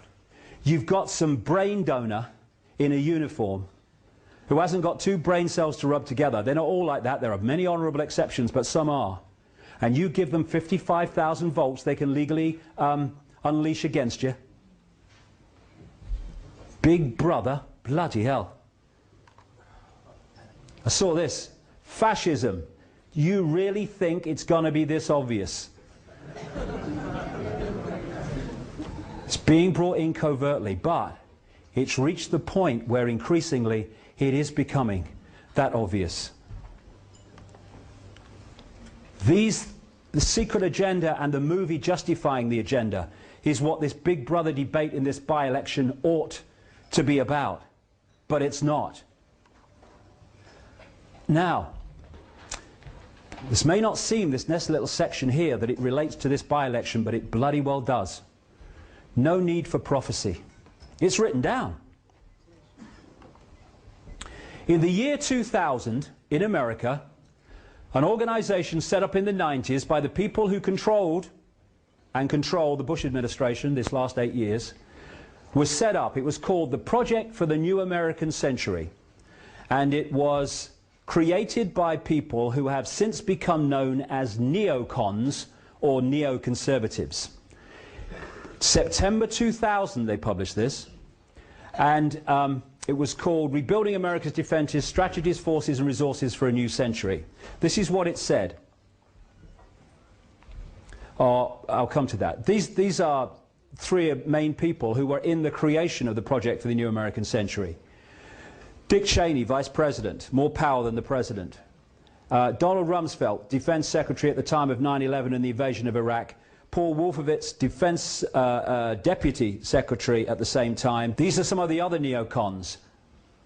Michael Ledeen connects into the fascist network in Italy, an associate of a guy called Licio Gelli, who ran the P2 Freemasonry Lodge that was behind the Vatican Bank scandal that led to a guy called Roberto Calvi being hung under London Bridge over the Thames. Richard Pearl, one of the major architects acknowledged in the mainstream media of the invasion of Iraq and the war on terror. John Bolton, ditto. Douglas Feith, ditto. Jeb Bush, brother of the president. William Crystal, editor of the Murdoch Weekly Standard, a neocon paper in Washington, and one of the major advocates in the media of the invasion of Iraq and the war on terror. This is what it said, that document, September 2000. It called for American armed forces, it called the American armed forces the cavalry on the new American frontier. He said that key allies like the United Kingdom are the most effective and efficient means of exercising American global leadership. That's not happened, has it? The United States has for decades sought to play a more permanent role in Gulf regional security, brackets control. While the unresolved conflict with Iraq provides the immediate justification, the need for a substantial American force presence in the Gulf transcends the issue of the regime of Saddam Hussein. It was an excuse to get in there. They ain't coming out. No intention, as I said from the start.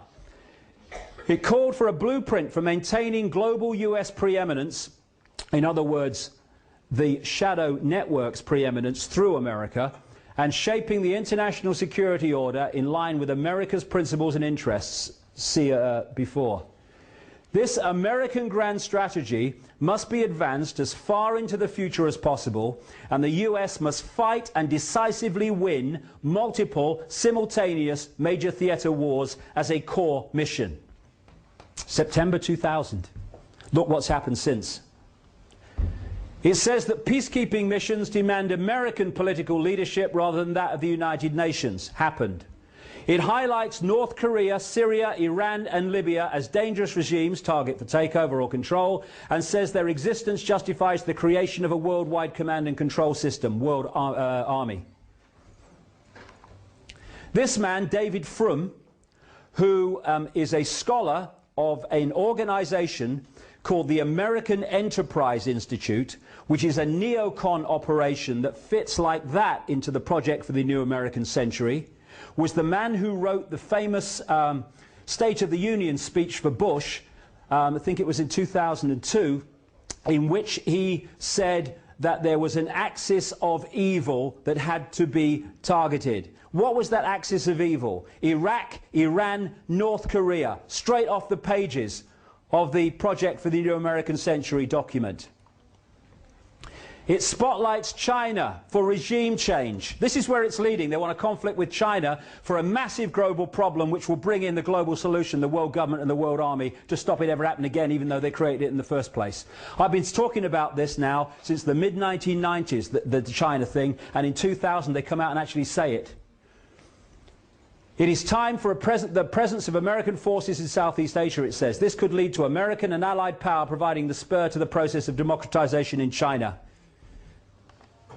These people are crazy, but not stupid. It called for the creation of US space forces to dominate space and total control of cyberspace to prevent their enemies using the internet, i.e. people like me and others who are exposing this. They're trying to more and more edit and censor the internet. Talks of developing biological, but these are the people we're talking about here, who are saving us from terrorists. Talks of developing biological weapons that can target specific genotypes. This may transform biological warfare from the realm of terror to a politically useful tool. And this is what it said in that document when it was saying that there was a problem with introducing this agenda because the people wouldn't have it. And this is what it said in terms of the timescale of this agenda. The process of transformation is likely to be a long one, absent some catastrophic and catalyzing event like a new Pearl Harbor. Let's have that again. This process of transformation is likely to be a long one, absent some catastrophic and catalyzing event like a new Pearl Harbor. 1 year after that document was published, 9 months after the people that wrote it came to power in the Bush administration, America had what Bush described at the time as our Pearl Harbor. And everything that has happened since 9/11, that has unfolded off the pages of that document quite demonstrably, has been justified by 9/11. Problem, reaction, solution. And no mainstream journalist has even thought of questioning the official version of 9/11. And we are being told by the left in politics, by often the Greens, though not all of them, I'm talking about the hierarchy, that Bush and Blair lied about everything. Beliar, you remember the posters? Those two lied about everything except the official story of 9/11. They told the whole truth about that in terms of how it was orchestrated. Naivety Anonymous, hello, is that you? I've got some customers for you. And they condemn people like me for having the nerve to raise the subject. Nutter, rubbish. Oh, God. I wrote a book a year, well actually I wrote it immediately after 9/11 and researched it for a year. It came out a year to the month after 9/11. It takes the official story apart. It's a fairy tale. A fairy tale. But it's been justified. It's used to justify this, and that's why it happened. Bullshit. Absolutely. The official story of 9/11 has just left the room. Even academics that rubbished it to start with are saying the official story doesn't make sense. You've got pilot organizations that are saying, pilots against 9/11 and stuff, who are saying there's no way those people who couldn't fly Cessnas could do what they did with those planes. Endless people now. There are engineers organizations against 9/11 who are pointing out that those buildings could never have collapsed as they did because of fire and steel. But no one investigates it. You know, tonight, I think it's at 9 o'clock on BBC Two, we're going to have another farce from the BBC trying to explain why the third building on 9/11, Building 7, collapsed in a mirror of a controlled demolition. And they've taken 7 years and have not yet come up with an explanation for it.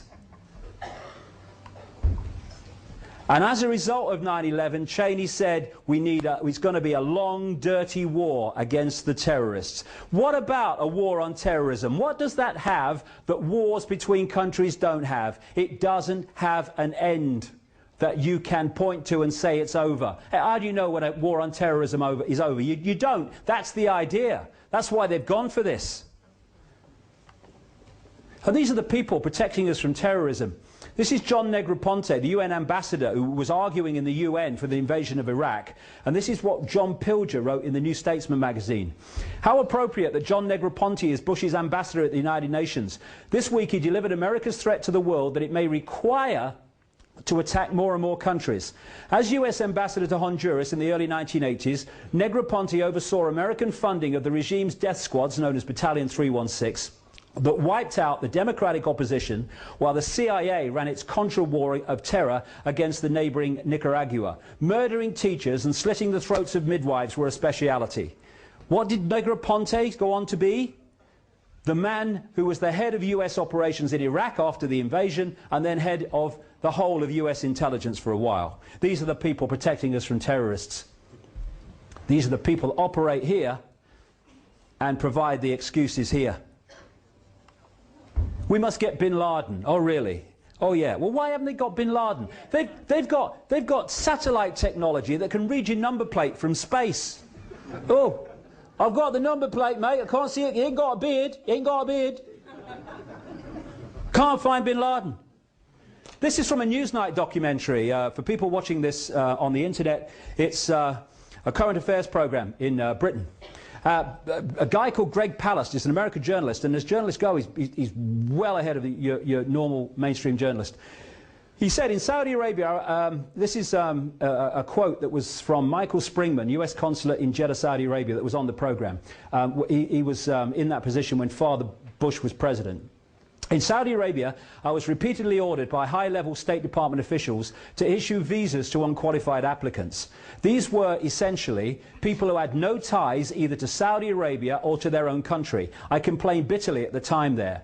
I returned to the US, I complained to the State Department here, to the General Accounting Office, to the Bureau of Diplomatic Security, and to the Inspector General's office. I was met with silence.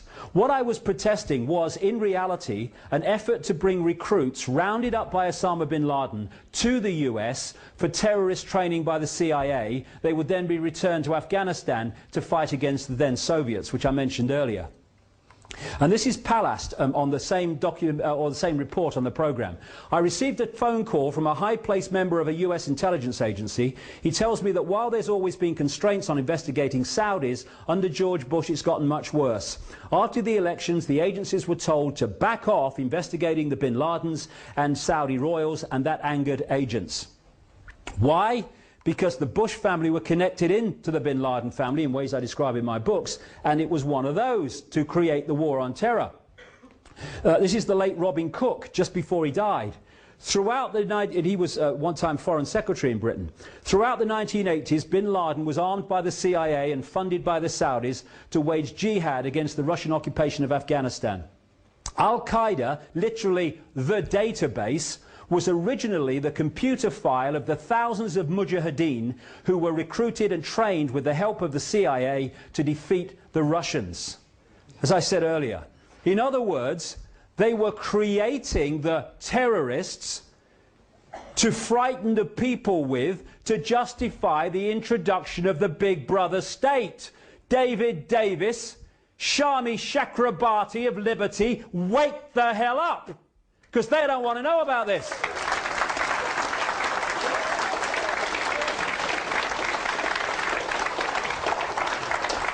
Massive connections between the bin Laden family and the Bush family. And here's the man, Zbigniew Brzezinski, who was at the heart of what I've just described when he was in the Carter administration, the man behind Barack Obama. Change we can believe in. This is how the whole thing works.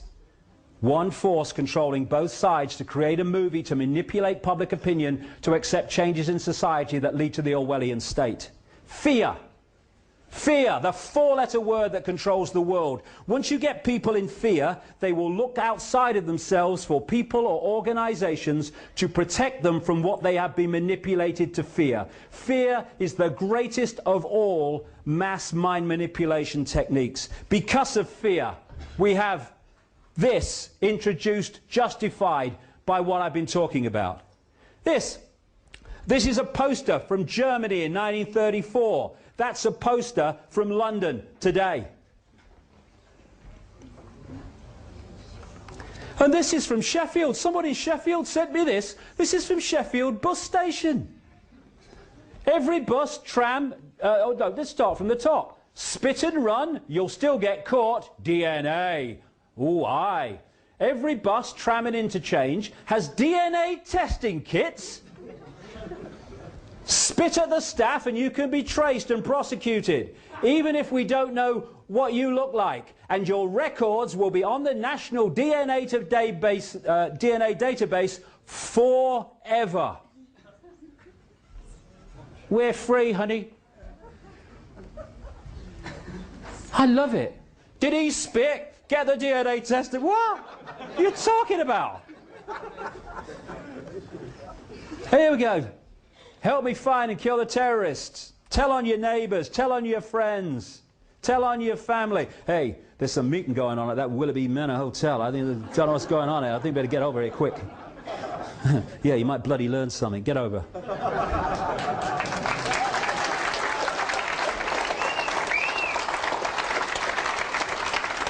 I promise never to question authority.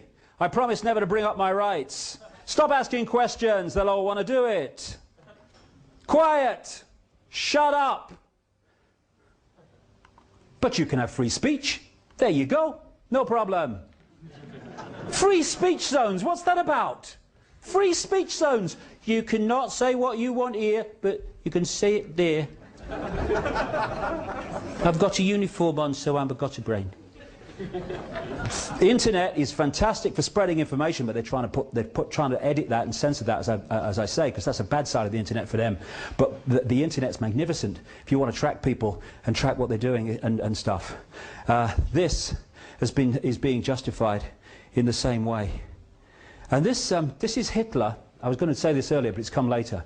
Adolf Hitler proposing the reasons the Gestapo had to be created. An evil exists that threatens every man and woman and child of this great nation. We must take steps to ensure our domestic security and protect our homeland. I think I've heard that somewhere before. Michael Chertoff, head of Homeland Security in America. And now we have a Homeland Security. Homeland Security has suddenly become a name of departments and shadow departments. It's Homeland Security. So like I say, that's what it is. Okay. The Big Brother by-election. I do go on, and I probably will a bit longer now, quite a bit longer yet actually. There is,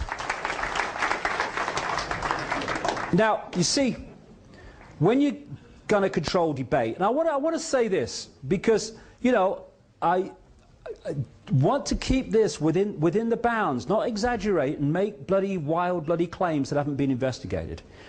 I'm not saying in this little bit that I'm going to talk about now with relation to this by-election that David Davis and Shami Chakrabarti, the head of Liberty, a bit like the Civil Liberties Union in America, I'm not saying they are in full awareness of what I'm going to talk about now.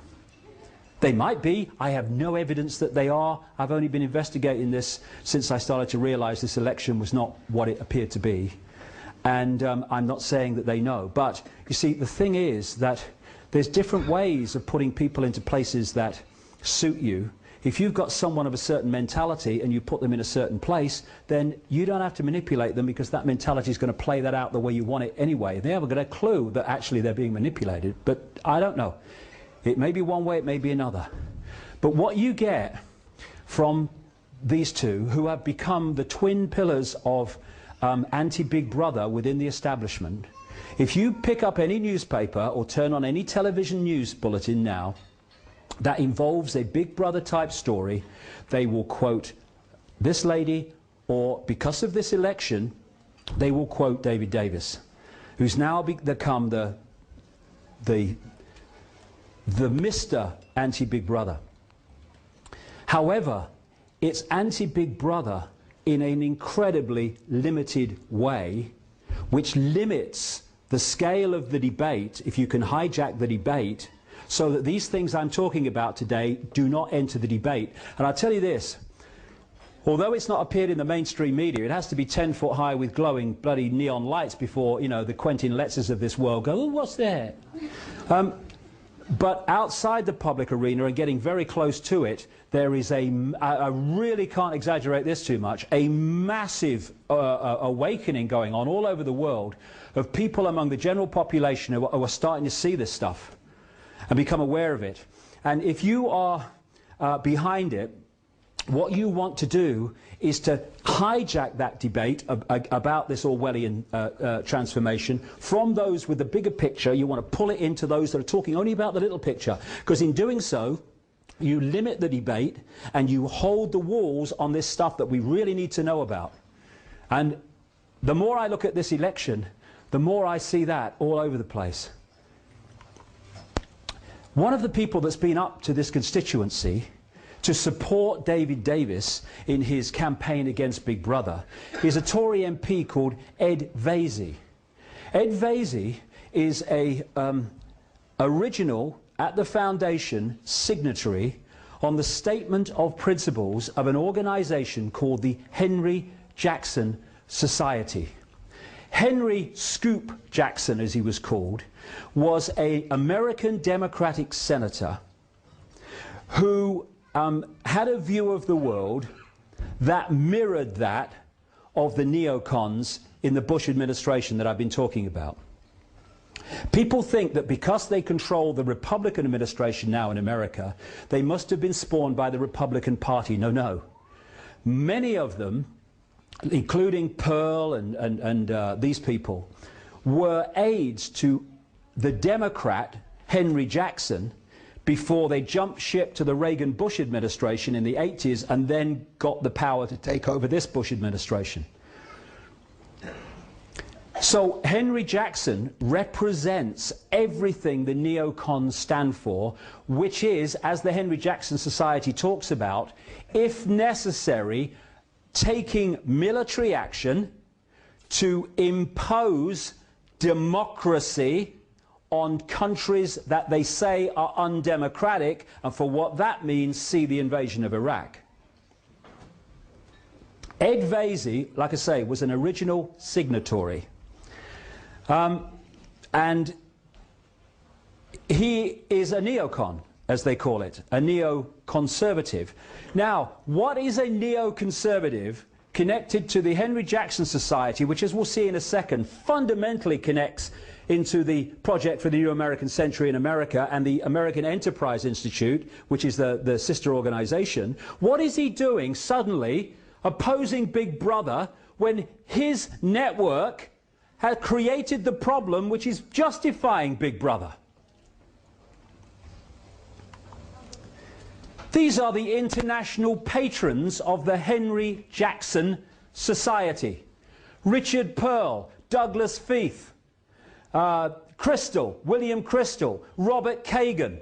Crystal and Kagan were the co-founders of the Project for the New American Century that produced that document which has played out ever since in death and slaughter and conquest, which has justified the introduction of the Big Brother state. They are involved fundamentally with the Henry Jackson Society, and Ed Vasey comes up to support David Davis against Big Brother. I think there's more to know here. Also in the Henry Jackson Society, James Woolsey, Project for the New American Century, Director of the CIA. Sir Richard Dearlove, Head of MI6 across the period of the invasion of Afghanistan and Iraq. And this guy, Erwin Stelzer, Head of the Rothschild Bank at one time, scholar at the American Enterprise Institute, and now with another neocon offshoot called the Hudson Institute. And David Davis has been paid by both the Hudson Institute and the American Enterprise Institute to speak at their events.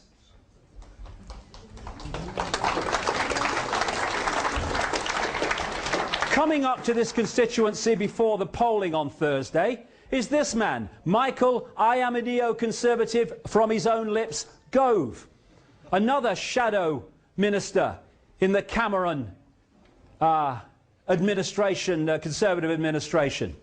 He was also an original signatory to the statement of what the Henry Jackson Society stands for, the Statement of Principles as they call it. And he's coming up, like Vasey, from the same organisation, to challenge Big Brother for David Davis. This man's talking on behalf of David Davis. Colonel Tim I Support Davis Collins, who became famous for his military operations in Iraq. Guess what Colonel Tim I Support David Davis Collins put his name to? He was an original signatory to the Statement of Principles of the Henry Jackson Society, which connects into the Project for the New American Century and the American Enterprise Institute in America that orchestrated the invasion of Iraq and the war on terror, which is being used to justify the Big Brother state. Patrick Mercer, Tory MP, been in this constituency supporting David Davis against Big Brother. He is a consultant for Blue Hackle, which is one of these private army security organisations which connects with others to create connections of private armies that are being paid by government to operate in places like Iraq. He's went on a fact-finding mission to Iraq, paid for by an organisation called HEART, that produces and uses the very Big Brother technology that David Davis is saying we've got to stop. He was paid, this is this guy, he was paid with his expenses and his flights and his hotels and everything to go on a fact-finding trip to Pakistan and Afghanistan by this security organisation called the Saladin Group. And this is from Saladin's website. This is what they do, just part of it. Saladin can provide surveillance services to organisations and individuals in order to gain evidence during an investigation. Saladin's staff may have many years of experience in covertly following surveillance subjects to obtain information on their movements, activities and contacts. This includes both mobile surveillance in vehicles and static surveillance in a fixed position. Patrick Mercer, connected to these organisations, was in this constituency a few days ago to support a challenge to Big Brother. And the Freedom site set up by David Davis wasn't set up by David Davis at all. It was just his address suddenly appeared on it. It was originally set up by this organisation, Fleischmann Hillard, who are operating worldwide, and among their specialities increasingly is manipulating countries to accept identity cards. This guy from this organisation, Paul Borg, he was the man who actually set up the David Davis for Freedom website. And this is a little start of an article in The Independent on Sunday. A spin doctor, Kevin Bell, he's a major executive of this Fleischmann-Hillard, a spin doctor behind David Davis and his much-vaunted freedom campaign against the creeping state surveillance, is an influential figure in the worldwide promotion of identity cards, The Independent on Sunday can reveal. I tell you what, I'm bloody glad I decided to come here. I really am.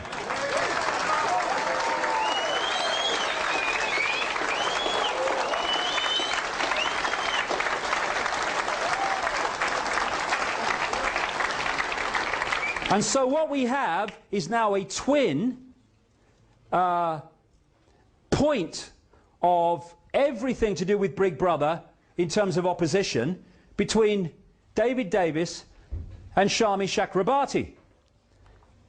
Shami Chakrabarti was a Home Office barrister from 1996 until September the 10th, 2001, the day before 9/11, when she became head of Liberty. She's an alumna of the British America Project, described as a junior Bilderberg, which was created to promote British-American relations and is sponsored by Monsanto and a stream of American corporations. She is a governor of the Ditchley Foundation, which you'll find in this book from 15 years ago.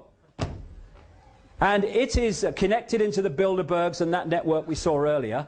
And that was created to promote British-America relations. Now, I'm not saying she's knowingly manipulated. I don't know that. I'm not saying it's not true. I'm not saying it is true. I don't know that. But what we've got here is the manipulation of a situation in which establishment figures, because whatever she might say, she's an establishment figure, and so is David Davis. Establishment figures are hijacking, for whatever reason, the Big Brother opposition that is being introduced by other parts of the establishment. And as a result, narrowing the debate so people like me and the information that I'm talking about today don't get access to it. Let's just worry about England first. Then somebody who's here today, was canvassing a little bit yesterday for me, came across David Davis synchronistically, asked him about the Bilderberg group, and according to what she tells me, he said he didn't know anything about it. And could someone send information? Well, he obviously doesn't talk to George Osborne, the Shadow Chancellor, and as things stand at the moment, the next Chancellor of the Exchequer of this country in control of our finance, or much as we do control our finance now. He was at the Bilderberg Group meeting a few weeks ago in Washington, and that's the third he's attended. And he was asked by someone who's been supporting me in this constituency, David Cameron, when he was here a few days ago, about the Bilderberg Group, and he said, there's nothing to worry about, basically. And if it was important, I'd want to be there, he said. Well, stick around, mate. Your chance will come, don't you worry.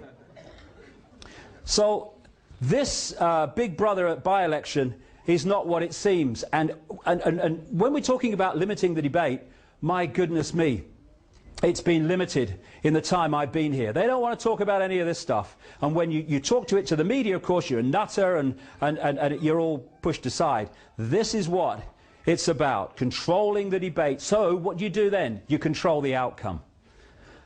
Yeah, I tried to get into a David Davis, Bob Geldof public presentation in the whole Guildhall the other day.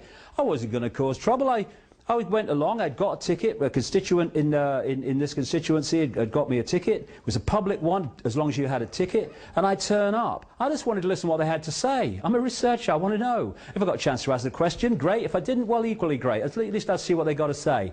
And then suddenly, you know, the pound of lard with a shirt on came over, hyperactive, boom. Suddenly, a miracle happened and it became a private event. It's kind of funny because this is the guy who stopped me. His name's Andrew Percy. He's a prospective candidate for Goole, I think, that constituency.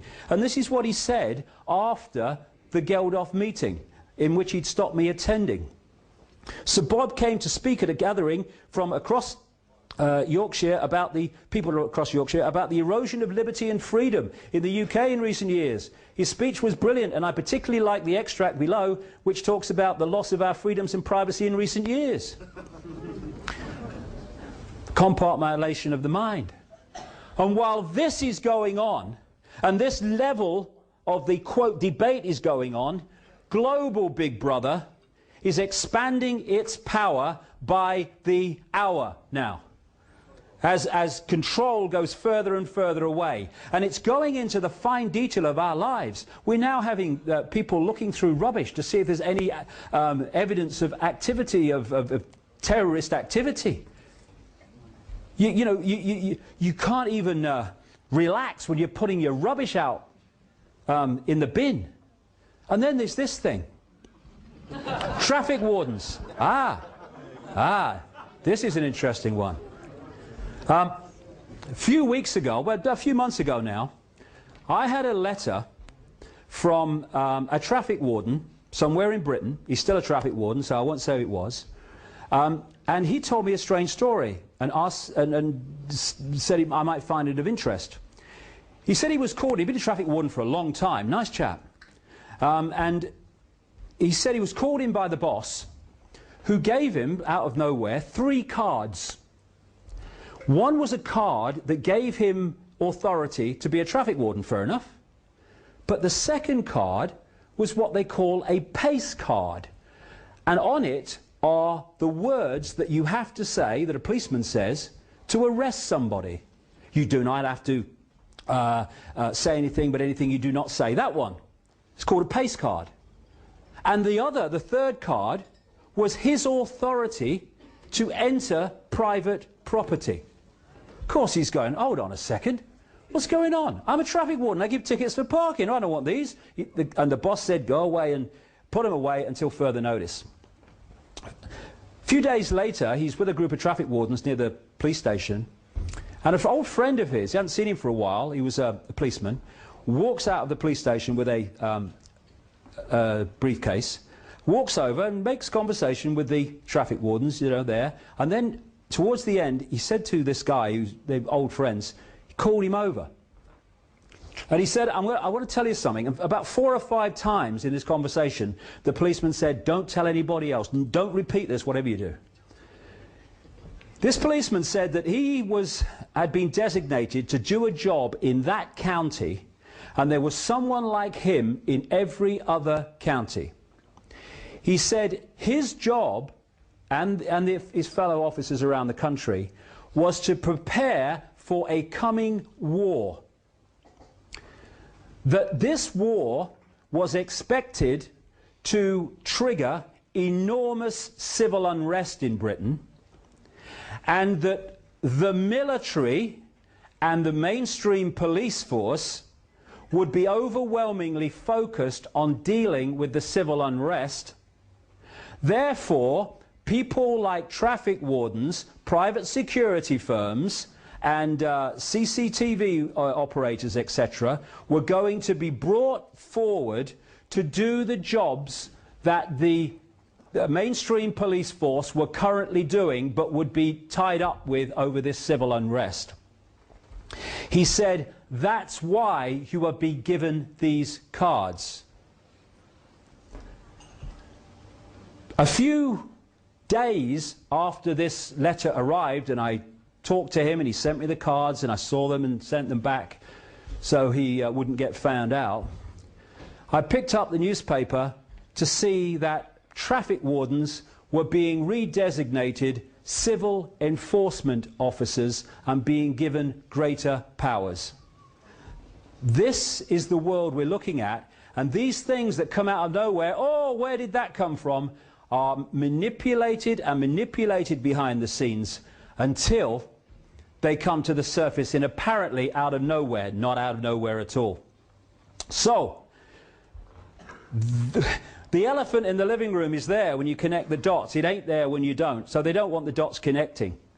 And this is what it's about. You know why it's gone into the fine detail of our lives, and you can't put, things in your car saying it's for sale. It's the same principle, because this is a mind game in the end. It's a mind game. If you can control people's mind and perception, you control their actions. It's a mind game. Everything's up here. The idea is to do the same on the population as a whole that they do on laboratory rats and mice in these laboratory mazes, where they put a mouse in a maze, and if it goes down certain channels within the maze, it gets an electric shock. After it's been shocked a few times, you can take the electronic equipment away, and that mouse will still not go down that channel. What you've done is programmed the mouse into acquiescence to do what you want them to do, to become subservient to what you want the mouse to do. Now, what is happening now is in all these areas of our lives, right down to the finest detail now, as I say, we are being shocked in various ways no matter what we do. Traffic cameras, surveillance cameras, cards in windows, rubbish bin out on the wrong day, fine. Huh? What it's doing is creating a situation in the collective mind where I guess you could describe it as anything for a quiet life. Subservience. And the tasers with the police are fundamentally connected to the same thing. I know you're talking rubbish, officer. I know you're wrong. I know it's outrageous, but if I do anything to resist that, you're going to use that thing on me. I'll go quietly. We're laboratory rats or mice in a maze. And what we need to do is take the shocks and still go anyway. I've been...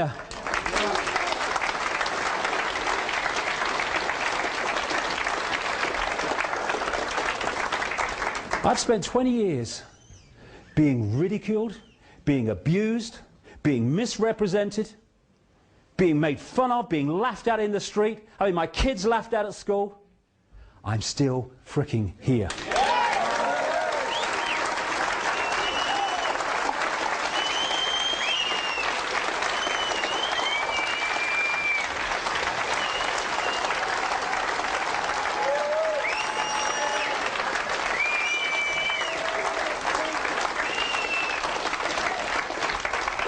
Political correctness.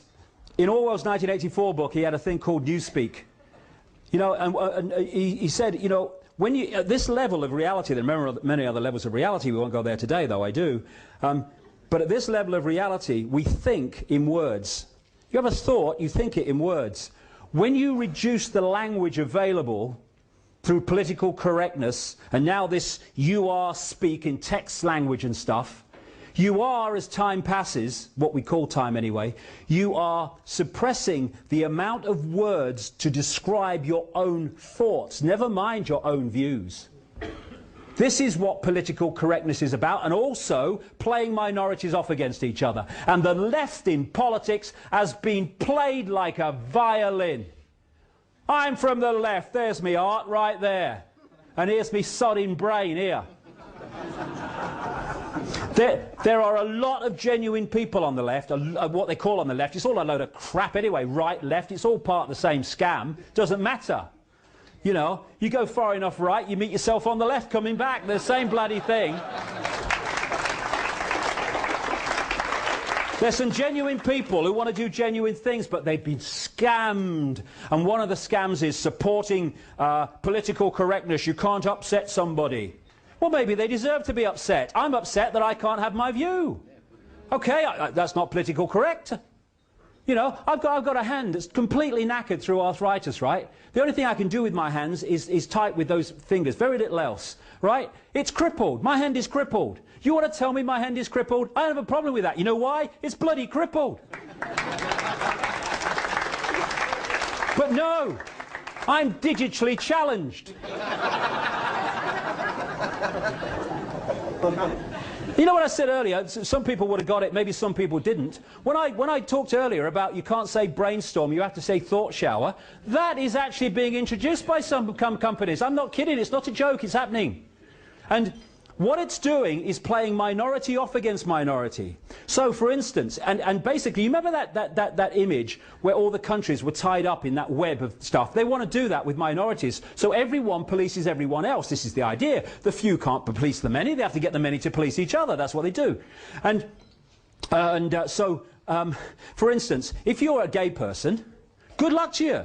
I mean, I have a simple philosophy on life. Do what you like so long as you don't impose it on anyone else. That's it. That's my philosophy. Anyway.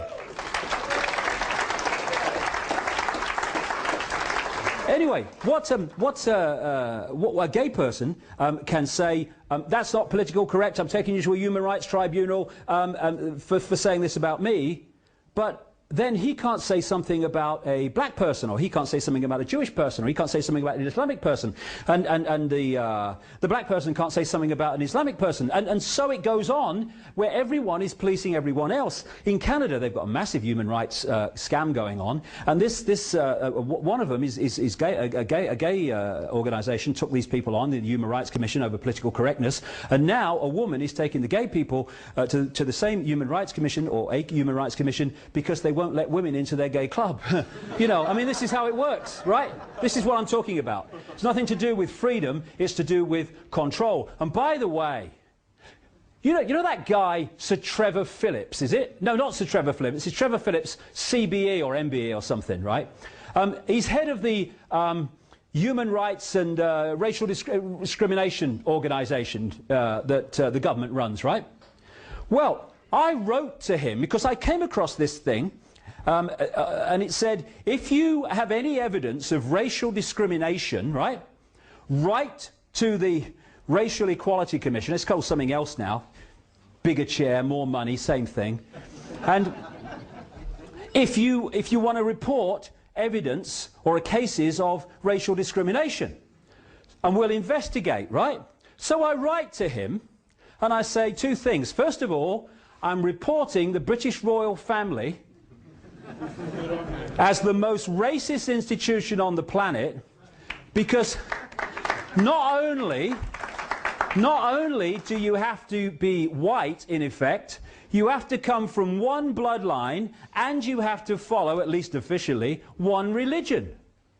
I want this investigated. And I said to Trevor Phillips, oh, by the way, why are you, as head of against racial equality, why did you accept an honour from the Queen? It was an MBE or CBE or something, from the most racist institution in the world.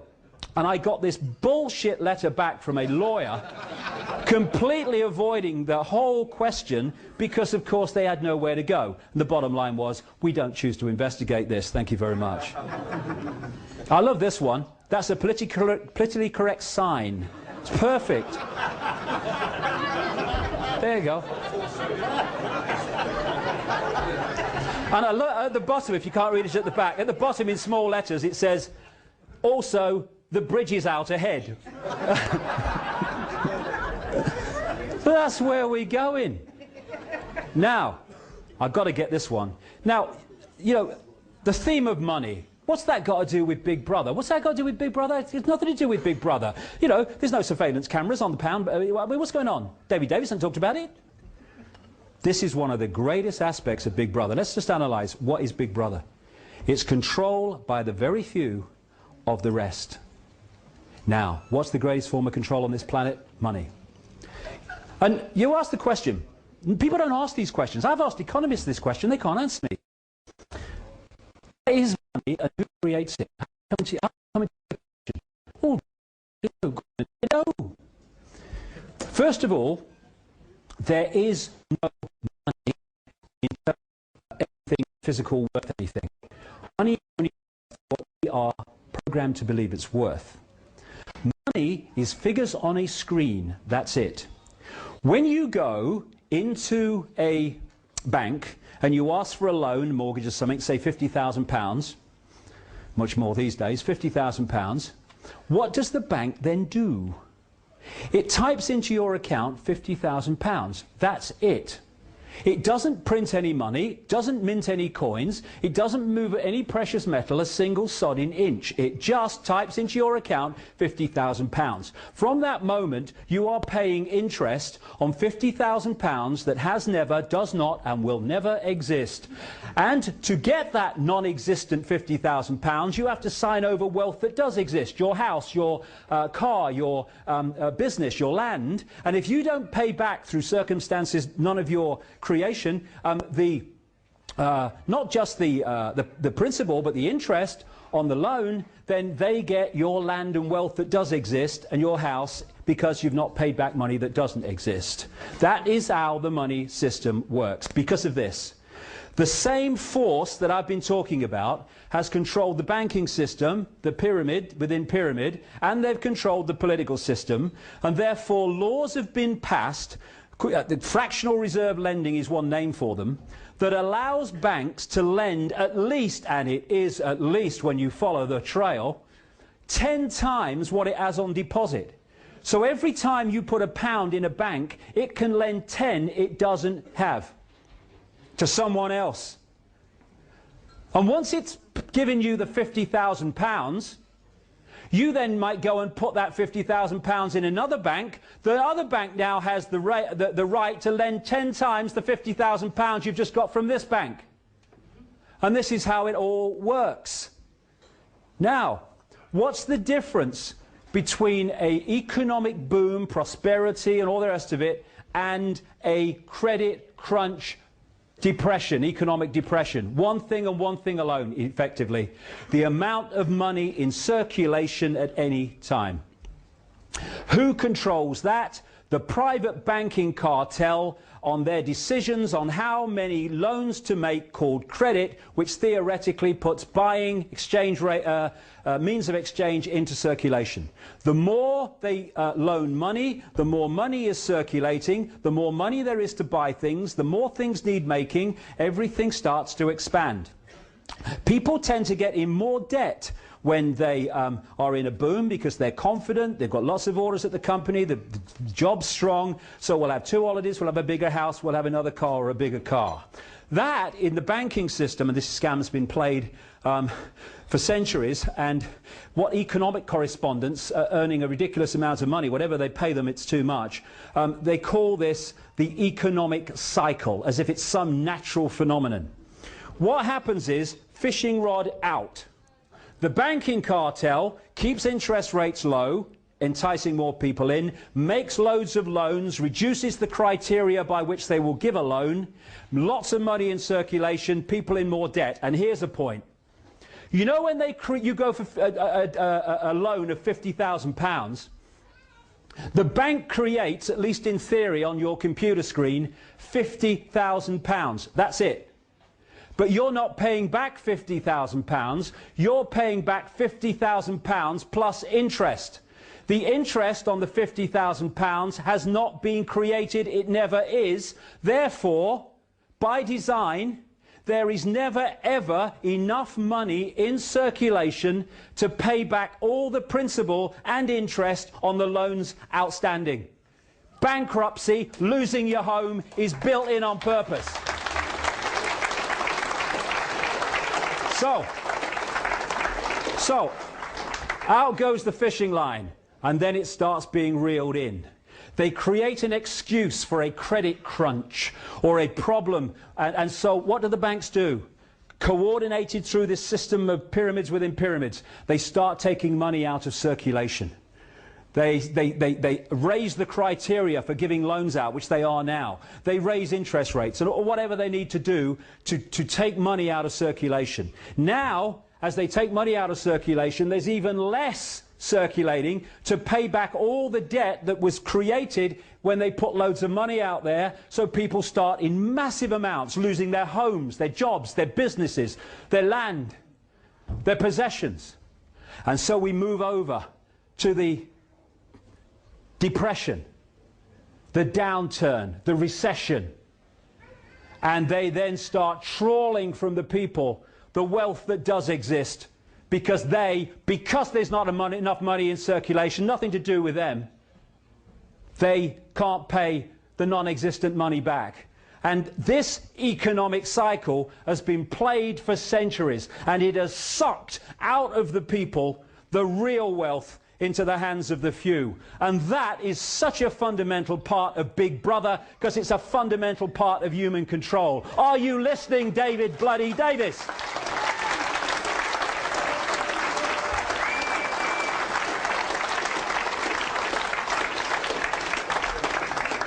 I'm sorry if I'm going on, but you've come so far. I want to give you everything I can today, because all these things connect and we need to know about them. If you want a world government which controls everyone on the planet, what do you need more than anything else? You need laws that everyone on the planet has to obey. You need international law. My goodness me, all the time. International law. Good evening. International law. Here's the news. International law. International law. That is the creation of the laws that the world government is intended to introduce. Because international law will be how that controls the lives of everyone, and if you go against international law, that's why the World Army is there to intervene. International law. International law. Global warming. The carbon con. This is a cracker. This is a cracker. You won't hear David Davis and Shami Chakramarty talk about this. In fact, you'll hear them talk about the opposite. I talked earlier about this network, and one of that network is called the Club of Rome, set up in 1968. People like Henry Kissinger, by the way, Henry Kissinger, massively part of this over the decades, is involved in all of them. And he's involved in the Club of Rome, and connects into the Rockefellers and all the people I've been talking about. And its job has been to manipulate the environmental movement. In 1991, its founder, the founder of the Club of Rome, Pecci, was quoted as saying in a Club of Rome document, as saying that when they were looking at how to, in effect, do this manipulation, he said, in searching for a new enemy to unite us, we came up with the idea that pollution, the threat of global warming, water shortages, famine and the like would fit the bill. Here's another member of the Club of Rome.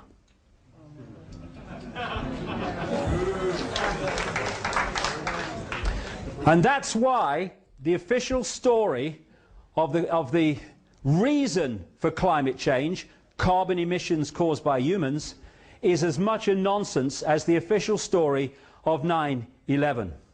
It is a problem, and the solution is international law, more and more taxation to save the planet, more and more imposition of the big brother state to save the planet. Now, I'm not saying that pollution's a good thing. Not saying that. But if we're going to get streetwise, we need to understand that it's not causing climate change. Well, I mean, you know, having researched this for nearly 20 years, there's a little thing you start to learn about this guy, Al Gore. If he's involved, it's a scam. End of story, by the way. End of story, by the way. It's a scam. And of course, for his Inconvenient Truth documentary, let's just redesignate what documentary means on that criteria. He was given the Nobel Peace Prize and the Oscar. Why? Because this network controls that. They don't control every Oscar and all the rest of it, but if they need someone to get one, they can make sure they get one. Same with the Nobel Peace Prize. Kissinger won the Nobel Peace Prize. Bloody war criminal. They're giving it to Blair next. Yeah, Blair. So, what we've got as a result of all this manipulation, Al Gore, is, you know if it's a scam as well, because Madonna's on the stage singing about it, right? This is the Global Warming Survival Handbook, going with the Live Earth concerts, orchestrated by Al Gore. David de Rothschild wrote that. Very good. I'm sure they care about the planet, as they're lending us money that doesn't exist and trawling the wealth as a result of us not paying it. Now, there's a thing they say about computers. Crap in, crap out, right? If you put garbage into a computer, you get garbage out. That's how the computer models came up with global warming. International law is where it's leading, and this is the cause of global warming. Stands back in amazement. You mean the sun has an effect on Earth temperature? Are you kidding? What happens is the sun goes in cycles. It generates what are called sunspots, which are massive explosions of energy powered out into the solar system, which comes to the Earth eventually as solar radiation. Some of these explosions, called sunspots, are as big as the Earth and even as big as Jupiter. When it is exploding energy, the temperature goes up. This is what these sunspots are. You can see them here. I think they might have a bearing on temperature. I think so. This is the recent sunspot cycle coming round, or all the rest of it. And of course there are cycles where you have a sunspot cycle going round at this level of temperature, and then you have a cycle going round at this level of temperature, so that as the cycles go round, it's hotter or cooler in the different cycles as we pass through what we call time. Now, other planets in the solar system have been warming up. I don't know whether you've seen them factories on Mars. Them bloody Martians and them 4x4s, you know, it's bloody outrageous. Now, what is the common denominator of these other planets and the Earth? Can't work it out. Must be the sun. Now, this is the great one. The temperature's higher than it's ever been since records began. When did they begin? 1862? That's 5 minutes ago in weather cycles. What are you talking about? Back about 800 years ago, they had the medieval warm period. This is mainstream science. This is not me coming up with alternative stuff. The medieval warm period, the temperature was higher than it is now. Okay? What caused the temperature to be higher in the medieval warm period than it is now? Could it have been turbocharged handcarts? What do you reckon? Could be. Flatulent horses, maybe. I can just see a medieval weather forecaster arriving in the village. Dobbin's got the wind, I think we're in for hot summer.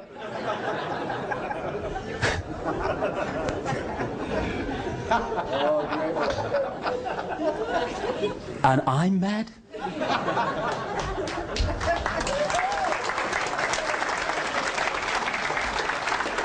After the medieval warm period, and of course if they took back the temperatures to then global warming looks very different now.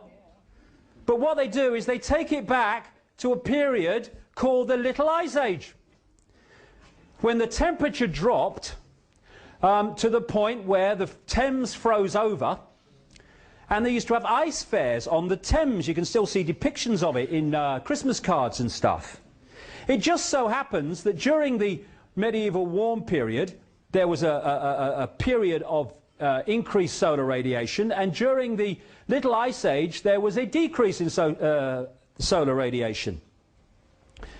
So if you follow the red, which is the Earth temperature, and the green is sunspot activity, I think there might be some connection there myself.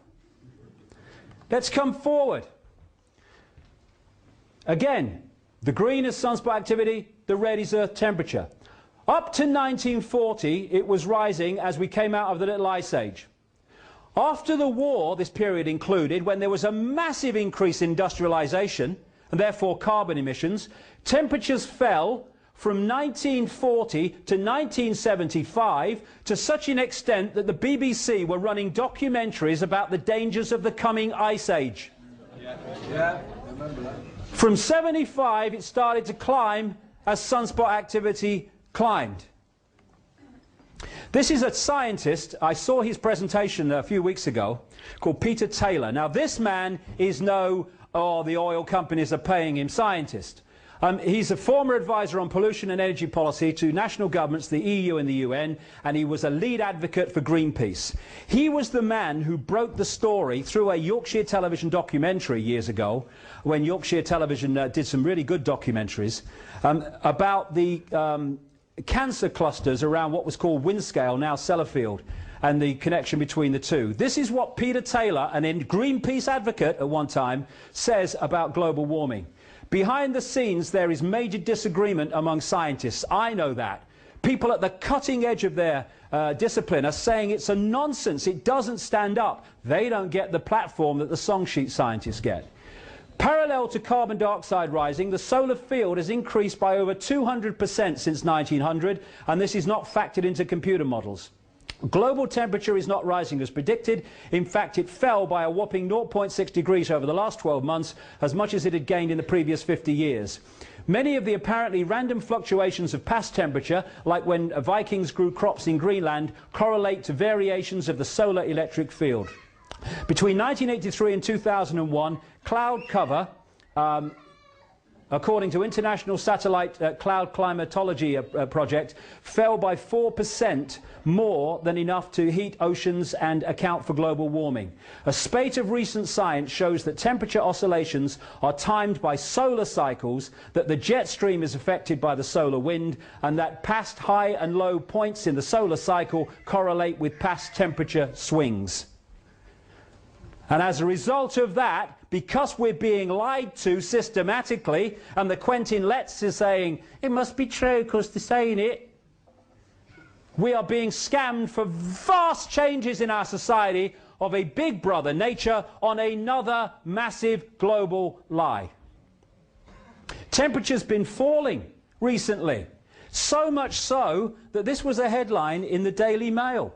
Recently, global warming could stop naturally for 10 years, say scientists. And you know what they said? Oh, we've still got to justify global warming. It said in the same piece, they said, oh, but imagine how hot it's going to be when it starts again. All right, okay. International law, that's what it's about. I'm coming to an end now, but let's look at why this is possible, because this is where we come in. It's what I call the prison with the bars. It's a prison because we act like bloody sheep. We take in what people tell us and we believe it without question. And therefore, we are programmed to react as we choose to react, as they want us to react. We're not choosing to react, we're reacting. This guy, some great quotes from this guy, H.L. Mencken. The men the American people admire most extravagantly are the greatest liars. The men they detest most violently are those who try to tell them the truth. Because people don't want to hear the truth. People don't want to hear the truth because the truth means we are responsible and therefore we have the power to change what we don't like. People don't want to feel they're responsible. They want someone else to blame so they can sit on their arse and watch EastEnders.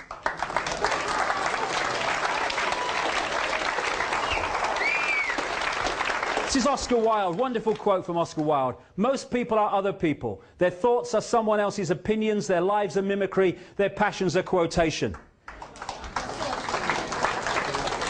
In short, we are a world of repeaters, where people just repeat what someone else has said as if it's the truth without even checking it out. And no one should accept what I say here today without checking it out themselves, as they can.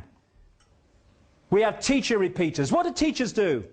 They go through an education system that tells them what to think. If they repeat back on exam papers what the system has told them to believe, they progress and become teachers. They go to teacher training college. They learn more and they pass exams at teacher training college and they get told how to teach and what to teach, and then they go into schools and they tell the children of the next generation what the previous generation told them, and so it goes on. Repeaters. We call it education. We have doctor repeaters, repeating what the drug reps are telling them they should pop us down our throats because it's good for profits. I went to...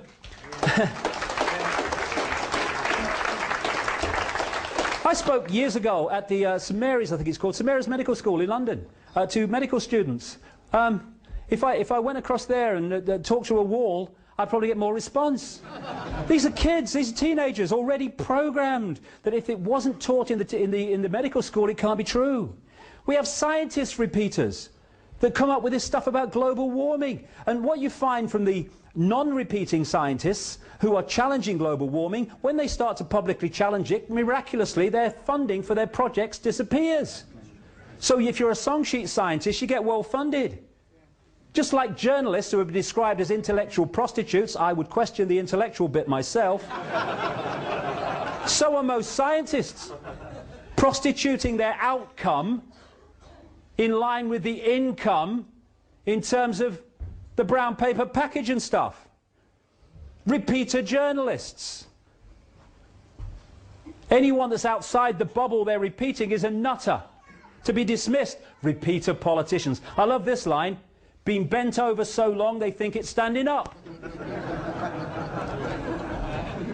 If we had politicians who stood by their their conscience, who answered to their conscience only and not to career massaging, yes sir, no sir, I'll vote this way even though I don't agree with it because it's good for my career politicians, then we'd have a decent parliament that represented the people. As it is, all you have to do in a political party is control the tiny few at the top, the Camerons, the Blairs, and the little few people around them. They dictate the policy, and then the other mass in the pyramid in the political party, the Tory politicians, the Republicans, the Democrats, the Labour politicians, they just trot through, yes, okay, I'll vote for it. All they have to do is decide the policy, and the policy's in overwhelmingly. This is how it works.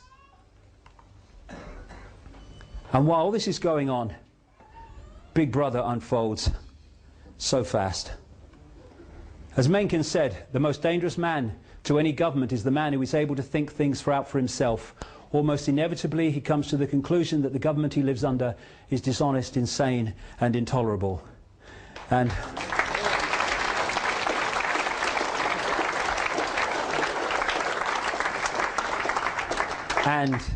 And it is to stop that awakening that limiting the debate on Big Brother is all about. Secret Agenda, the movie. Puppet people. Follow the White Rabbit. War is peace. Get a brain, Morans.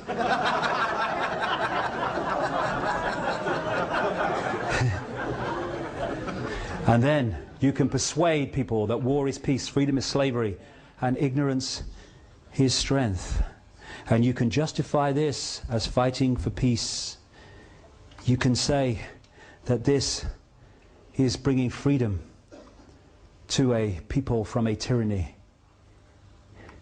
No problem. Collateral damage, it says so here. But you don't want to see that. Shut up! Watch this! Watch this! Hey, quick, honey! She's going for the car! Liberated. Liberated. Liberated. Liberated. Hey, I think it's terrible that Janet Jackson, she showed her breast at the Super Bowl. I'm morally outraged. I wonder what should really morally outrage us. But we compartmentalise our minds, as so many people do, where they can't see the contradiction between worrying about someone's breast on television and some kid getting blown apart.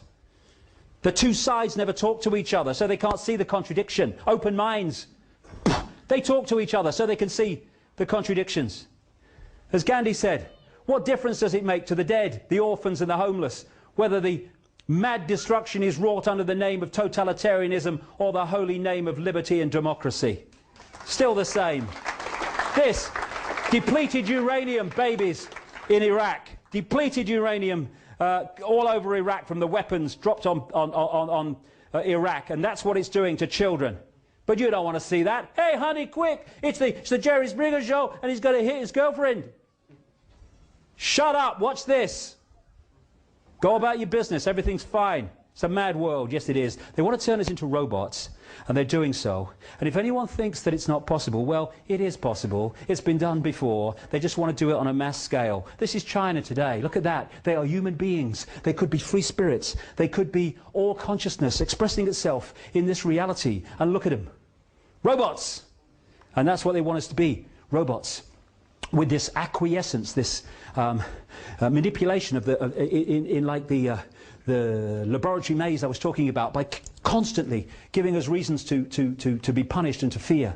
And then, I'm coming to an end now, but again, this is part of Big Brother. This is really part of Big Brother.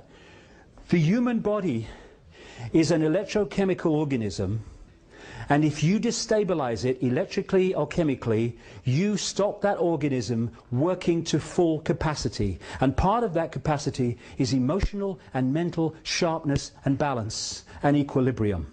So the more you pour chemical and electromagnetic, electrical pollution and disruptions into the electrochemical organism, the more you stop that manifesting its true potential for sharp thought and balanced emotion. When you look at the graphs for the increase in the crap they put into food, chemical concoctions and cocktails, overwhelmingly, though certainly not always, aimed at children, and then you look at the graph of the increase in so-called childhood behavior problems, they go up like they're connected by a magnet.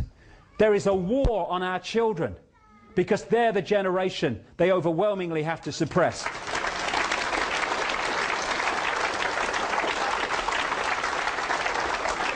Aspartame is a sugar substitute. Have a look for this if you haven't come across it. It's in virtually everything now. And aspartame is a excitotoxin, they call it. It excites brain cells and destroys them. It stops the brain working efficiently. They sent letters out to naval pilots in America a few years ago, telling them not to drink soft drinks with aspartame in before they fly because it affects their brain's ability to think. And sharp. And who brought aspartame into existence? Donald Rumsfeld. He was head of Searle Pharmaceuticals. They couldn't get aspartame through the Food and Drug Administration checks in America to become part of, you know, the food that we eat and drink. And so they appointed him because he was close friends with the Reagan-Bush administration, and the Reagan-Bush administration changed the head of the Food and Drug Administration when he came in, and suddenly the checks were forgotten and aspartame came out. He then sold out to Monsanto at a vast profit, and Monsanto now control aspartame as they control GM food. Fluoride in the water is an excitotoxin. It excites brain cells, destroys them, and it suppresses thought. The first known time that fluoride was put into water supplies was in the Nazi concentration camps to keep the people docile. Genetically modified food is designed to genetically modify us. Vaccines, 25 vaccinations before the age of 2 with a growing, still developing immune system. All the stuff they give us. Electromagnetic soup. The rabbit hole is seriously deep. And this is so appropriate. This was said by a pastor after the Second World War, talking about Nazi Germany. He said, first they came for the Jews and I did not speak out because I was not a Jew.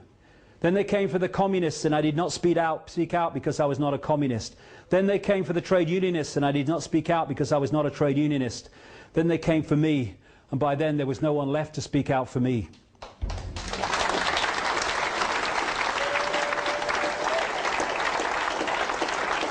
And what they're doing is picking off different sections of society, and the other sections are saying, well, it doesn't affect me, not my problem. And eventually, enough sections are picked off for those that were looking the other way to be picked off also. That's how it is. Divide and rule. Not my problem. Well, it is our problem. Injustice anywhere is a threat to justice everywhere. Martin Luther King. Absolutely it is. And what we need to do is stop making excuses. Oh, I don't know, world's coming to. Well, do something about it then, mate. All right? You know, the power is with us. Take it on a basic level. What we need is a mass non-cooperation, non-violent process of non-cooperation with that which wishes to enslave us. When someone gets fined for putting a wheelie bin out, if thousands and thousands of people put the wheelie bin out the wrong day every week until the laws change, finish.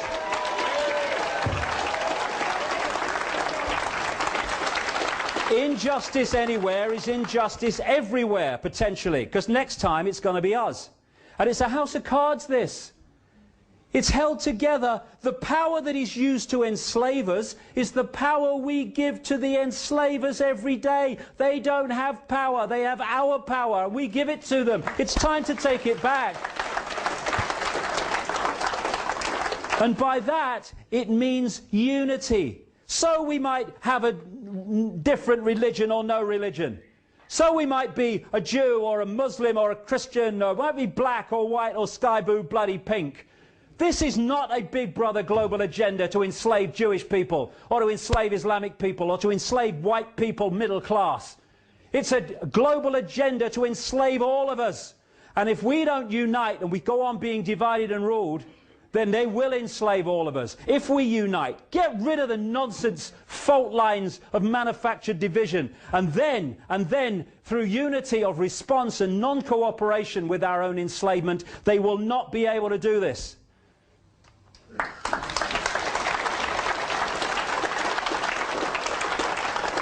The key is to free our minds. We see the world like this. We need to see the, oh God, look at it. Free our minds. Einstein said, you cannot solve problems with the same level of consciousness that created them. And that's what we do. We have a political consciousness which comes in under a Labour name or a Republican name, and then they're replaced by the same political consciousness called Conservatives or Democrats. And nothing changes because the same level of consciousness that created the problem has come in to carry on creating the problems. We've got to go to another level of consciousness beyond this nonsense, beyond this playpen. As Gandhi said, you must be the change you want to see in the world. We are the world. What else has created the world that we are looking at? We have, or we've allowed it to be created on our in our name. There is no path to peace. Peace is the path. We've got to stop fighting each other before we divided and ruled into total enslavement. And Martin Luther King said this, cowardice asked the question, is it safe? Expediency asked the question, is it politic? Vanity asked the question, is it popular? But conscience asked the question, is it right? And there comes a time when one must take a position that is neither safe nor politic or popular, but one must take it because it is right. And we are there now.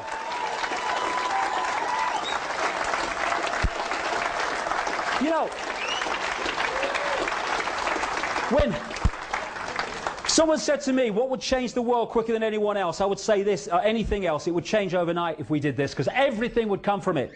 If we stopped making decisions about our actions based on what is right for us in the moment and started doing what we knew to be right by conscience and justice, this world would transform. This world has been created as we experience it by billions of people deciding every day, what do I do in the interests of me?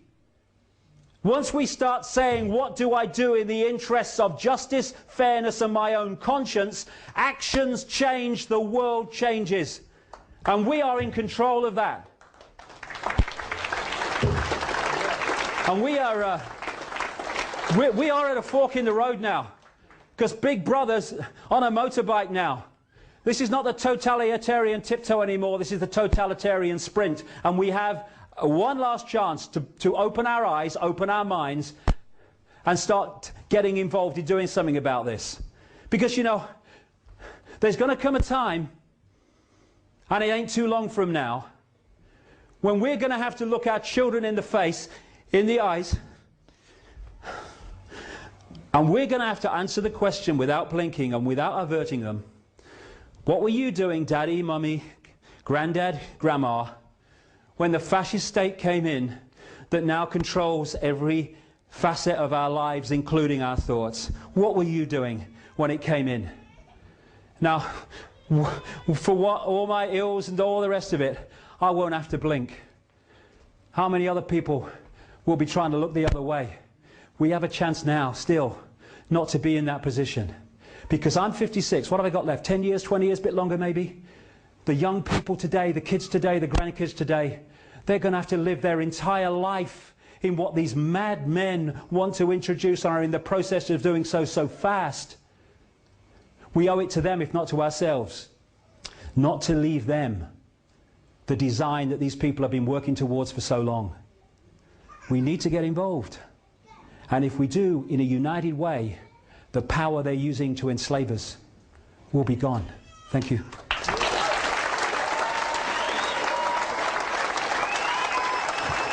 Thank you very much.